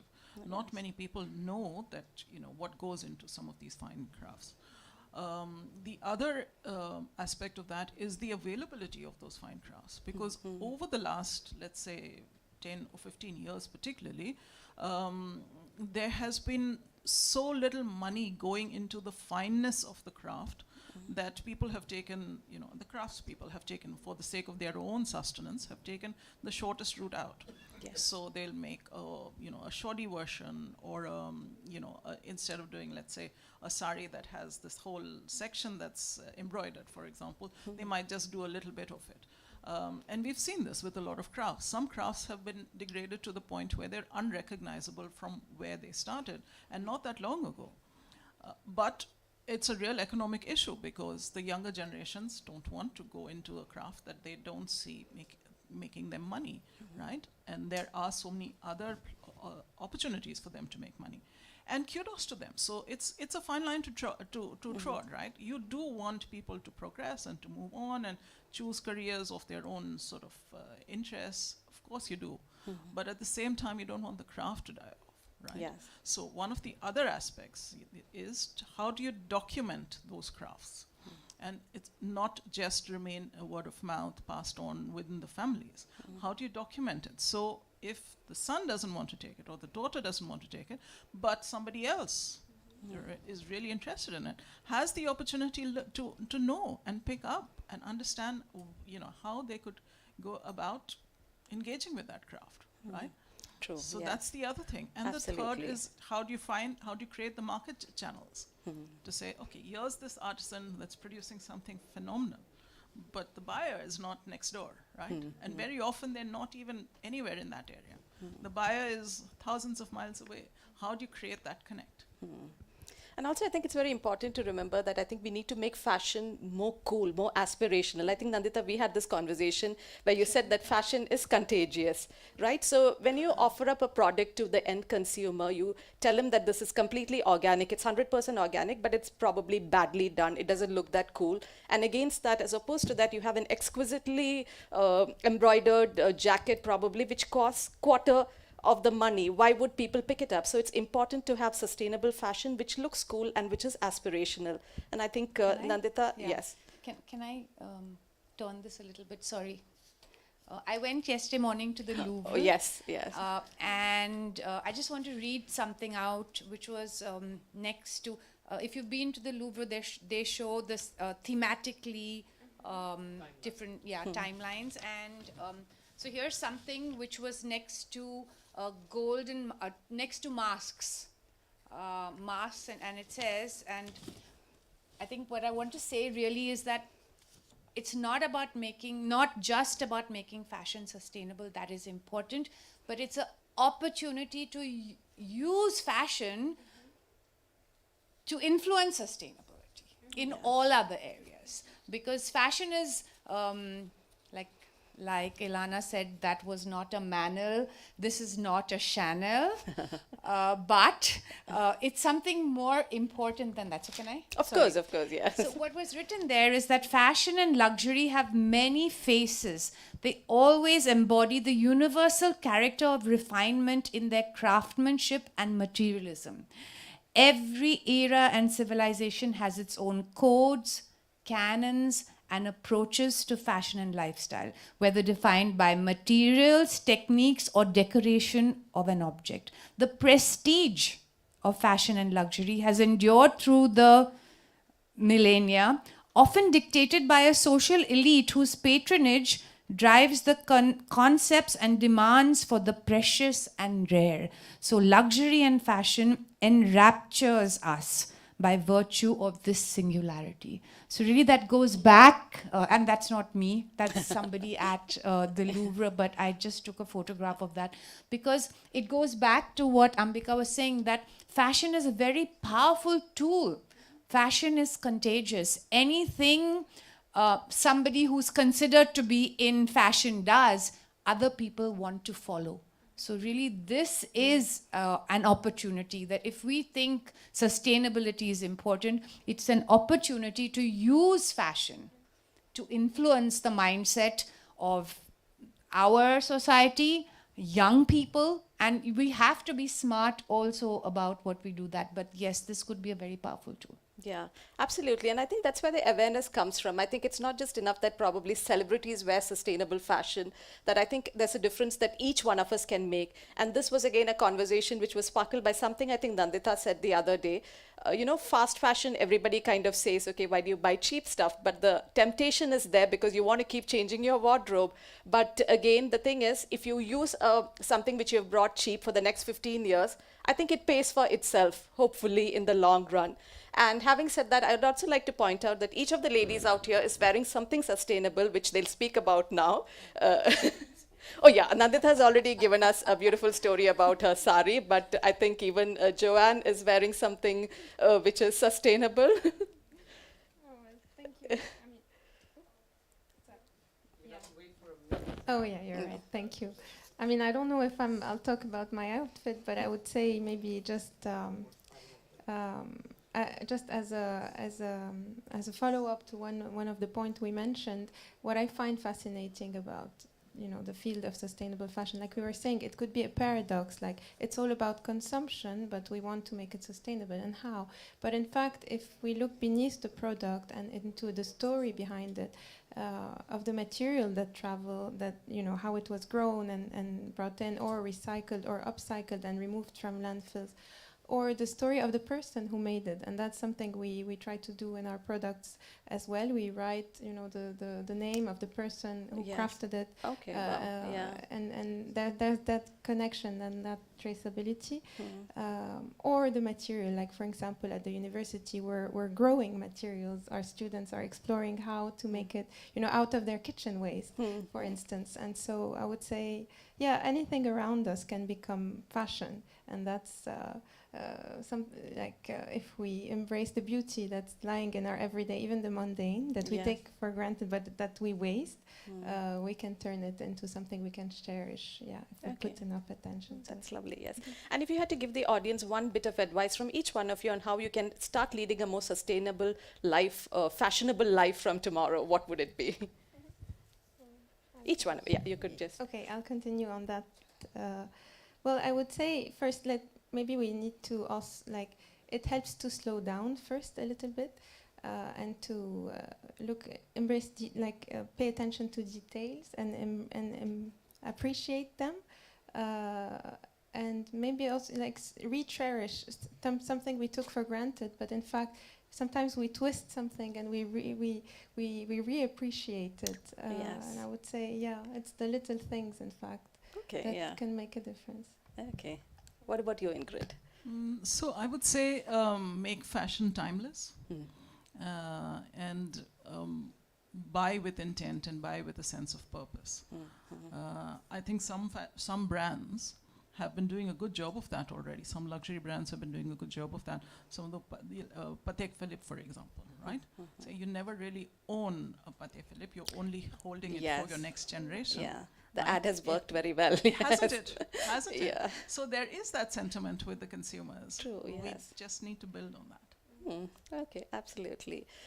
Just to conclude, everybody has this impression that, fashion is pretty frivolous. I think people who are out of this industry kind of dismiss anything that you say, saying that, fashion doesn't make the world go round, does it? But I'd like to say that, fashion may not exactly make the world go round, but unless you pull up your ecological socks or put on your organic cap, there might not be a world around for us to go around in right now. And I think that's a point that each one of us needs to remember. Thank you so much, everybody. Do you have any questions for our panel?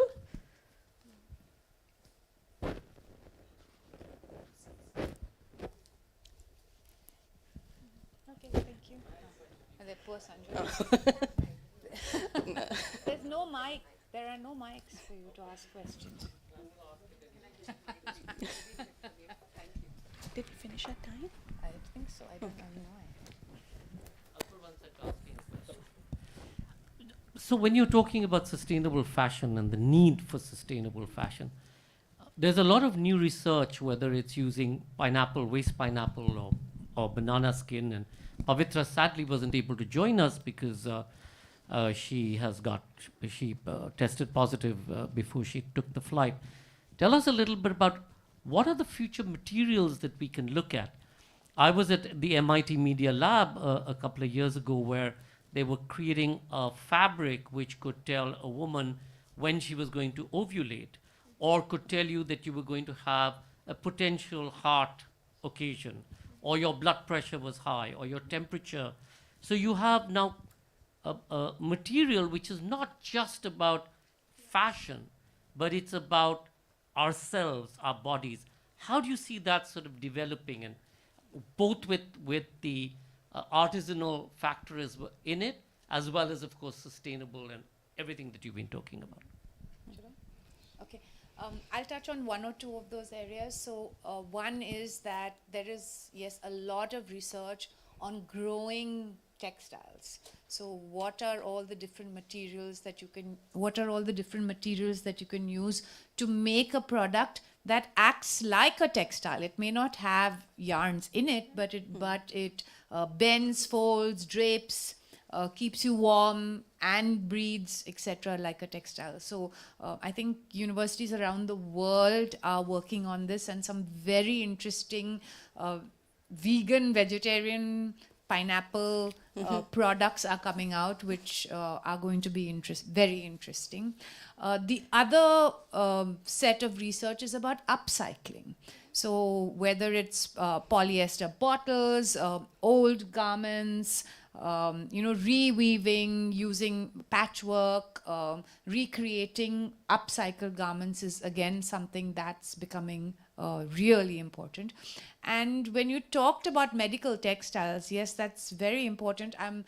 That's actually a whole new way of using textiles, which you can use now textiles for your heart valves, for tendons, for laying under the road, for bridges, etc. Because like any other product, you can create the textile with the strength that's required there. So I'm not sure whether that goes into fashion, but yes, we're going to see a lot of interesting smart textiles. And a lot of interesting vegan, vegetarian, growing textiles that we can get. And I think I was recently reading also, I think it was at the New York Fashion Week, where a young Chinese designer actually had someone walk down the ramp with a costume which was studded with beetle wings. And there was a lot of talk about it, and she actually clarified that it was these insects were not actually harmed, but she got it from the dead ones which were already out there. So I think it's very interesting to see how especially young designers are kind of using new textile, new material to kind of reinvent this whole thing. And like I said, I think if you have to ask this question, the answer would definitely be yes, fashion. And high fashion also can make a statement in sustainability. So everything that a fashion designer does or a good fashion designer does incites this curiosity. And so that's why questions are being asked if she didn't do it, and people would not be interested or would not know. Yes. So I think the opportunity is huge. Okay. Thank Yes, you. thank you. Big thanks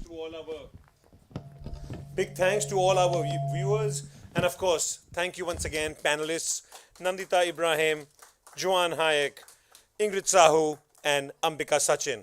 If I can please request Parul to give a small token of thanks.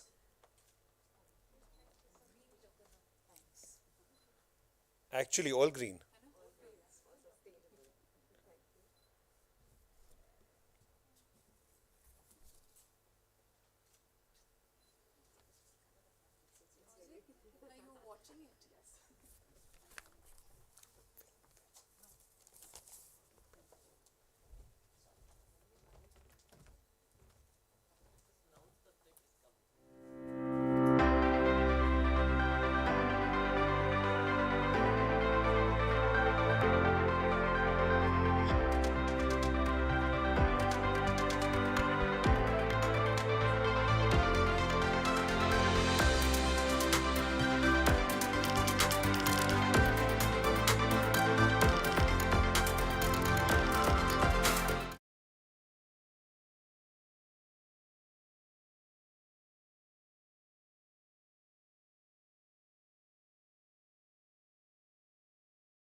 Project Director of the Emirates Mars Mission of the United Arab Emirates.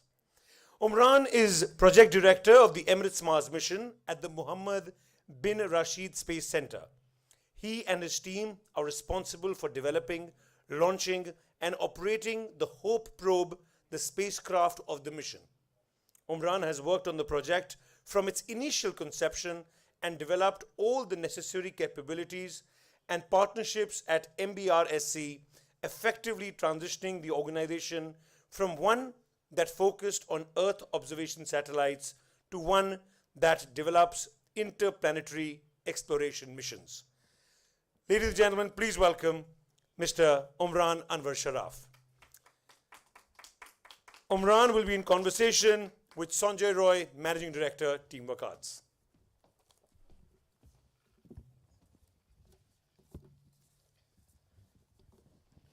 Ladies and gentlemen, those of you viewing us and those of you who will be watching this episode, it's absolutely wonderful to have with us Umran. Umran has been heading up the Mars probe that UAE put out, and it's one of the most exciting projects. And for those of you who've been tracking it, you'll also know that there has been now proven beyond doubt that historically there was at some point of time water on Mars. On that happy note, Umran, tell us how the Mars probe came about and what was the driving vision that you all had when you put this incredible mission out there. I mean, we've always talked about men are from Mars and women are from Venus. Why Mars, and why did the UAE sort of focus on this? First of all, Sanjay and everyone, thank you for having me here. It's such an honor. So the story of the Emirates Mars mission actually started with a retreat at an island called Sir Baniyas in Abu Dhabi. When the UAE government, His Highness Sheikh Mohammed bin Rashid, asked all the ministers and the deputy prime ministers also to be there to brainstorm what should we be doing, basically to expedite certain things and certain ambitious disruptive programs that we need to come up with before the 50th anniversary of the establishment of the UAE. That was in 2013. So one of the ideas that came up, and basically that His Highness really liked, was sending a probe to Mars. And that was, I think that retreat was in November 2013. And the next day I received a phone call from my DJ in which the Prime Minister's office spoke to him and requested us to look into this. Is it something possible? Can we send a mission to Mars? And we need to reach basically Mars before the 2nd of December 2021. That was the Prime Minister's requirement. So we did like a very quick feasibility study. I was leading that task force, and we came up with a recommendation as like, if you want, we can do it. It's not going to be easy. It's going to be very risky as long as we understand the risks associated with it. But we will have to do things differently. If we're going to do it in 6 years versus like 10 to 12 years, which usually takes other nations, then we need to take a new approach to things. And basically that was our feedback to His Highness, and less than a month after that he met with us, and basically he gave us his requirements and direction. Like his directions were very clear to us. He said obviously the first requirement is to reach Mars before the 2nd of December 2021. Why? Because he said, I want to send a very strong message to the Emirati youth and to the Arab youth. To the Emirati youth in the sense that he wanted to create that sense of urgency amongst them and inspire them to go into science and technology. Since the establishment of the UAE invested a lot in preparing engineers. But the scientists had very limited career path.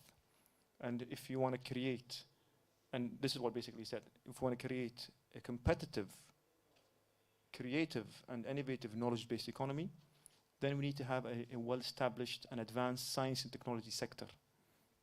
And he wanted to use space as a tool to create that disruptive change, as a tool, or more of like as a catalyst for that change. Because we don't have time. We're a very young nation. Other nations are way ahead of us. We don't have 50 years and 60 years to catch up.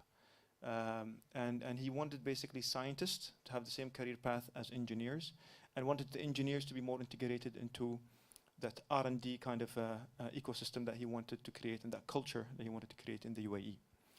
So he said, your job is not basically to just put a spacecraft around Mars. No, your job is to lead that disruptive change I want to see in multiple sectors.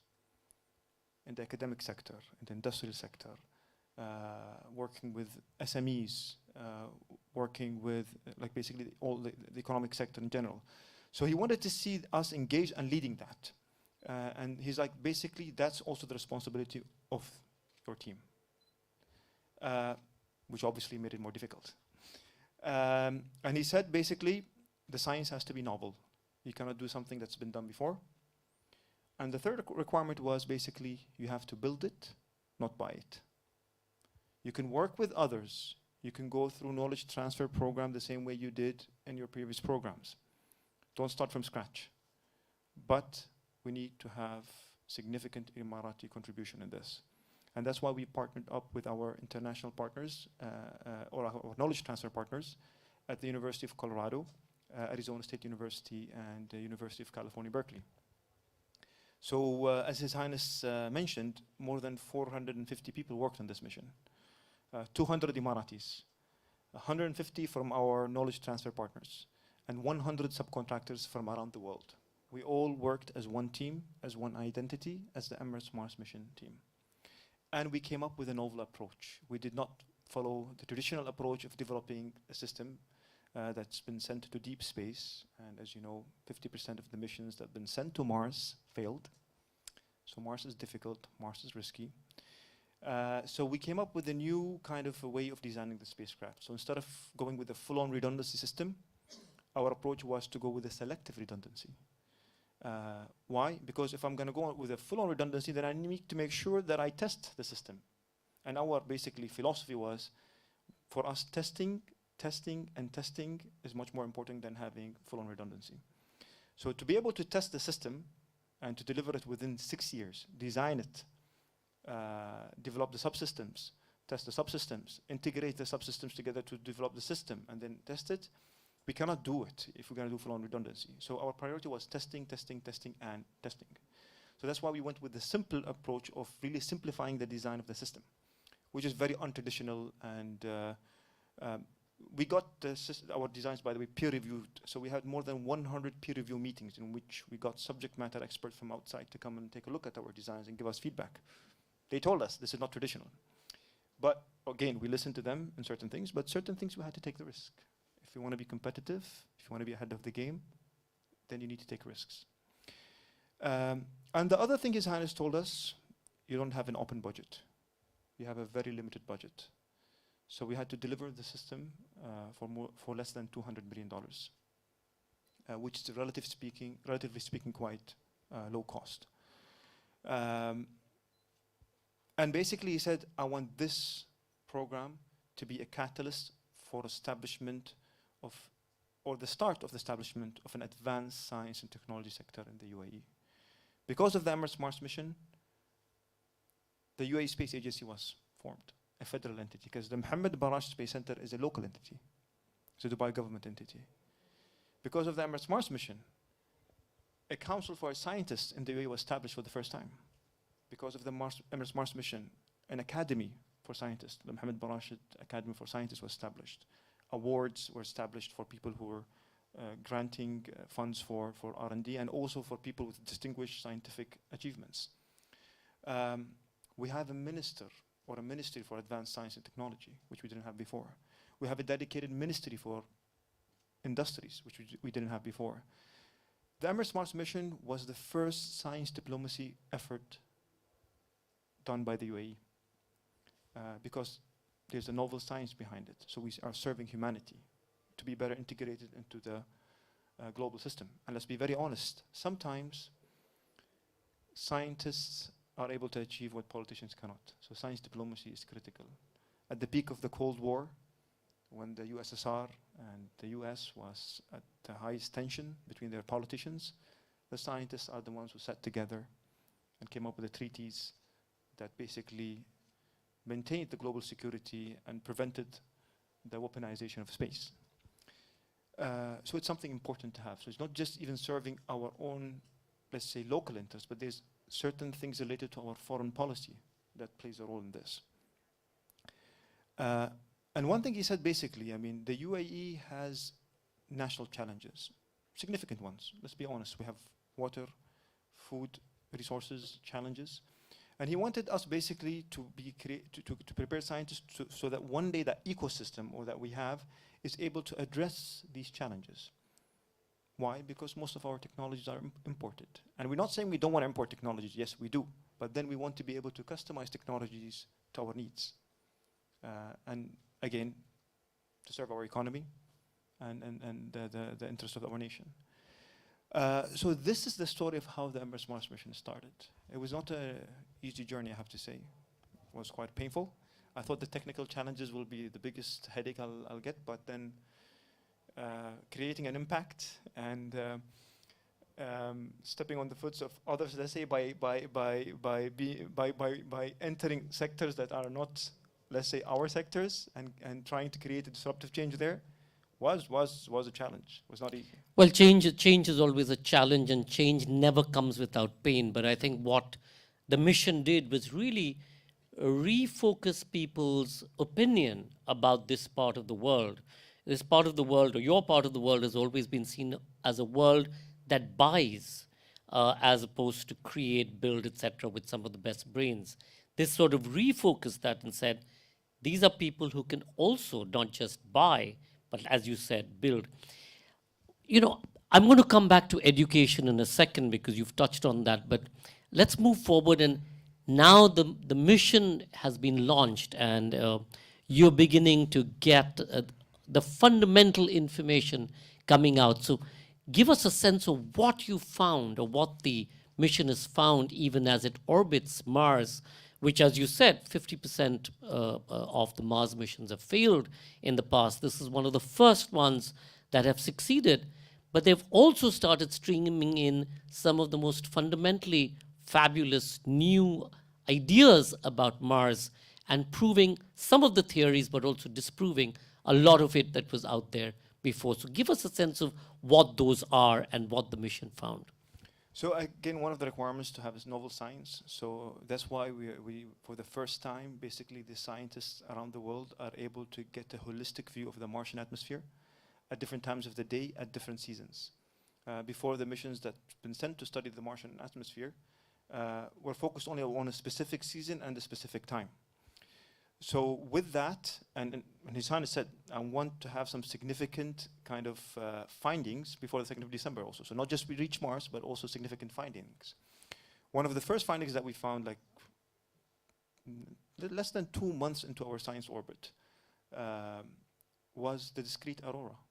A very unique picture that basically showed that this aurora takes place all around the planet, which helped the scientists better understand the composition of the atmosphere and what's taking place. Because unlike Earth, usually these things take place in the North Pole and the South Pole. And basically even help us understand the magnetic field around Mars better.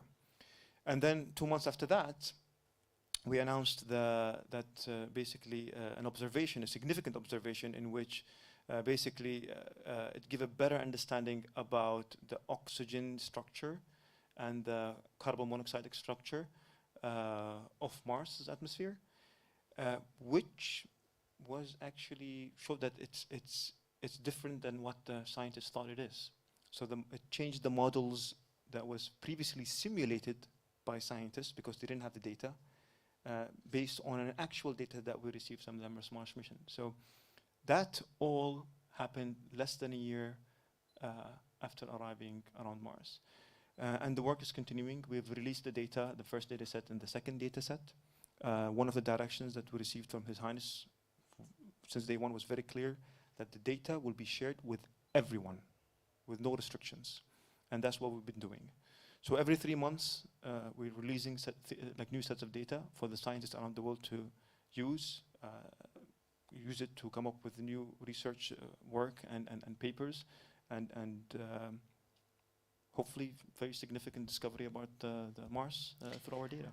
Umran, this is in many ways a new trend, collaboration across countries and sharing vital data even as it comes out. The James Webb is going to be doing exactly the same thing. They're going to be putting out on real time all the information that starts coming in once it gets geared up in 6 months of time. How important is this for the future of not just our people, but the future of us being able to understand outer space, deep space, the possibility that living organisms, not necessarily how we recognize them, but perhaps how they are represented outside, can in some way be discovered? So, if it was not for international collaboration, we wouldn't have been able to deliver the mission within 6 years. Why? Because we would have had to start from scratch. And that was the direction since day one. You don't start from scratch, you work with others. If it was not for international collaboration, we wouldn't have been able to deliver the mission within the budget. We did not go over the budget. So these are just like few examples of how important the collaborations are. Instead of me coming and building a whole testing facility in the UAE that's going to cost me at least $200 to $300 million to build, and then another $100 million to maintain and run and keep it going. Instead, I just built a facility that I need to do specific testing that I will be using continuously, and then I rented facilities that are existing around the world. So the spacecraft, we sent it to the Ball Aerospace testing facility to test our spacecraft. And since I had a team that was, a team of Emiratis that was based in Colorado, going through knowledge transfer partners, working with our knowledge transfer partners. I had a team that was based in the UAE, and then I had a third team that was traveling between UAE and the US. So since the team was going there a lot, and I had a team that was based there, so I just went and rented the facility to test it. And obviously there's some testing that took place in the UAE, we had to do that. But these were like kind of the fundamental basic testing that we were able to do it. But that's how I was able to save cost. Instead of building a whole deep space network around the world, we already have existing deep space networks around the world. The command and control of the spacecraft take place from the UAE. It's managed by Emiratis, it's operated by Emiratis. But what I did is basically connected our mission control station in Dubai with the deep space network around the world. Rented the services instead of rebuilding it. That's why, again, we were able to deliver the mission within the budget. So these are, again, examples of new models and approach, because usually when it comes to such missions, countries tend to have, or there's the tendency of wanting to do everything from A to Z, which is understandable. But again, space is expensive, space is difficult, space is risky. So it depends how you want to do it and what are the priorities. For us, the priority was a disruptive change in the UAE. And basically, space is a tool for that. Space is not the ultimate goal. So that's why for us, we had to compromise and look at things differently. And again, this is a new model of doing things that we would like to share with the rest of the world, and we've been sharing. So we had different entities in the UAE and also outside of the UAE sitting down with us and trying to understand this approach that the UAE took with its Mars mission. Umran, space has always been the monopoly of NASA and Russia. In this new cooperation that we're seeing across, especially in this part of the world, India, etc., is there a threat to the old paradigm? Is there a new understanding that you can actually do things differently, collaboratively, and as you said, way cheaper than the traditional thought that both NASA and Russia have had for 4 or 5 decades? So yeah, so I want to say that it's a monopoly. It's basically because they started earlier and they were able to build their capacity and capability and invest there. A lot of investments went there. So that's why they're ahead of others. But then let's be very honest, India's doing very well. An amazing space program India has. Japan has an amazing space program. Same thing with South Korea. It's growing and becoming quite advanced. But basically, when it comes to access to space, yes, not just the nations that were 50 years and 60 years ahead of others are pushing towards collaboration, but even other nations, the younger ones or the newcomers, are also working towards collaboration. Again, going back to the point I raised before, space is expensive and it's risky. And if we're talking about a civilian program, which is the ultimate goal is to serve humanity, then collaboration is a must. And it's the only logical way to do things. The most important question that billions of our viewers have been grown up on is that there is man on the Mars, or there's a Martian from Mars. Did you find any Martians, Omran? No, nothing so far. So what in your mind are the 2 or 3 things that you're hoping that this particular probe will come up with? Is there a vision of what they could be, or what's being looked at? So when it comes to science, it's very difficult to know what the results will be, because it's science, you know, so you let the data decide. But what the scientific questions that we've came up with are based on what the scientific community needs. And it was generated based on previous missions. So our ultimate hope is that whatever answers we come up with will be a reason for more significant, and most probably will be a reason for more significant questions about Mars and the Martian atmosphere, that will basically be the results that will start new missions by other nations, not just by the UAE. So this is our ultimate goal. So, and so whatever the result is, basically how significant it is, it will lead to something significant, at least, if not with the result or new discovery, but at least with new significant questions for, or more challenging missions for future missions. I'm going back to the question of education, and much of what we've been doing in different parts of the world has been looking at how can you break down the divide between the arts and the sciences. It's pretty much when you looked at the very fact that writers envisioned their travel into space, that you made that, 2001 Space Odyssey, for example. Today, much of our education is broken up into, if you're the arts, then you're the arts. If you're science, you're science. And yet, we understand that without the arts, you can't have the science, because you need to envision, you need to dream, you need to innovate, you need to think out of the box to make it possible, given the money. And similarly, when you're in the science, you need to be able to look at it differently. How will that sort of play out in places like the UAE in terms of your education policy? To be able to get, like you said, not just inspire young people to look at science, but really make science sexy and make it exciting. Again, stories and storytellings are critical in creating that impact. And our educational system in the UAE is every day is changing, it's developing.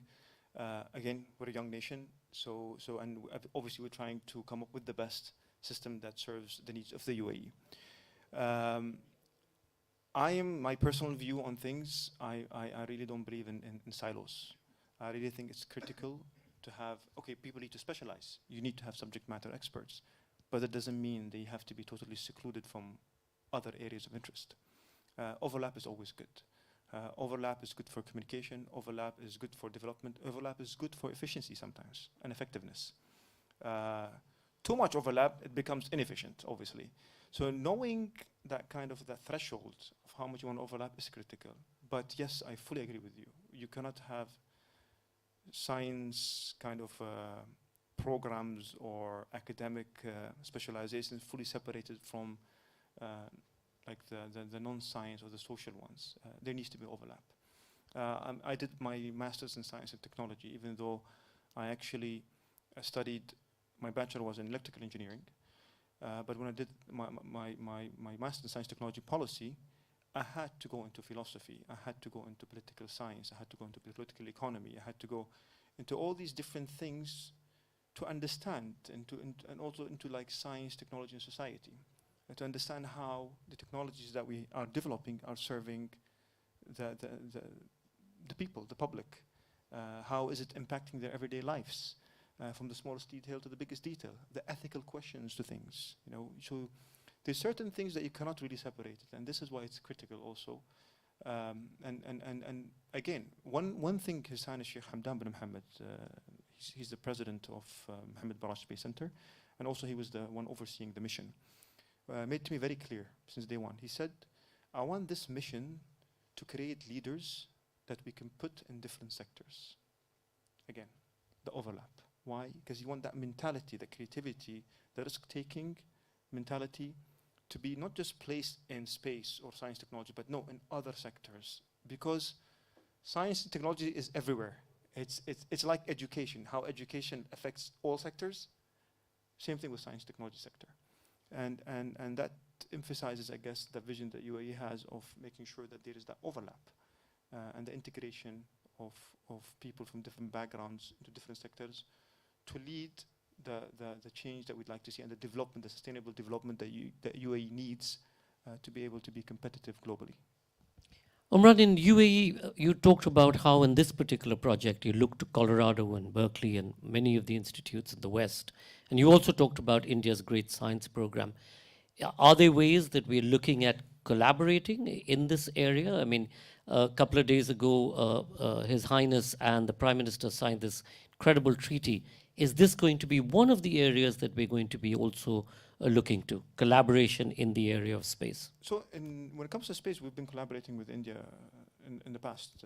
Our first nano satellite, the UAE's first nano and universal satellite that was developed by engineers in the UAE, led by Mohammed Ibrahim Space Center, was launched on an Indian rocket. So there is collaboration. There are talks. Our data is available to the scientists in India. So India is a partner for the UAE. It's a strategic partner when we talk about it from, let's say, not just economic point of view, but even when it comes to education, when it comes to science, when it comes to technology. And it's a historic partner. So we have cultural ties that's been there for not decades, centuries. And it's something that definitely we will work on as a nation in collaborating with such strategic historical partners of the UAE. So space is one of the areas, for sure.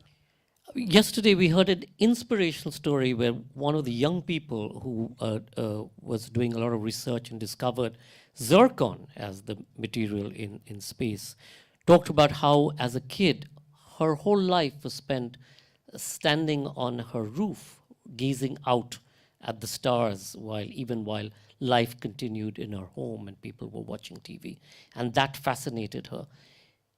30 years down, 5 years down, 10 years down, do you think that there will be an opportunity where somewhere in this vast universe we're able to find instances of similar or living organisms of a different kind? As I said, I mean, when it comes to sciences, you cannot make like very solid assumptions, and there's always that 50% chance. So there's nothing that says that's not possible, and there's nothing that says that's possible. So it's always going to be 50% chance, and you cannot just like assume it's not going to exist or it's not going to be there, because that's that's the wrong approach when it comes to approaching things from a scientific point of view. So the answer to your question is I don't know, but is there a chance? There's definitely 50% chance. And your vision in the work that you're doing for yourself, how do you see that 10, 15 years down the line? So whatever work we do, I really think it will have a significant impact on the work of the scientists, on the future work that the scientists will be doing, definitely. The fact that there is novel science that the Emirates Mars mission is providing, novel data, will definitely help in understanding what happened to a planet that scientists believe more than 4 billion years ago might have been similar to Earth, was a live planet and died. So understanding what actually happened to that planet, what caused it to turn into a toxic dead planet, losing its atmosphere, will definitely help us understand what's happening around us in the universe and to our own planet also. So whatever work that the Emirates Mars mission team is doing, I believe, will have a significant impact on the future work of the space science community. Omran Sharaf, thank you so much. It's been an honor speaking to you. Thank you all for listening and watching.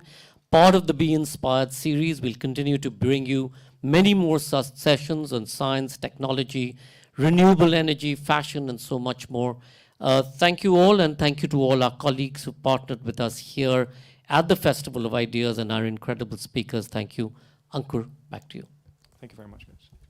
If I can please request Parul to give a small token of thanks to Omran Anwar Sharaf.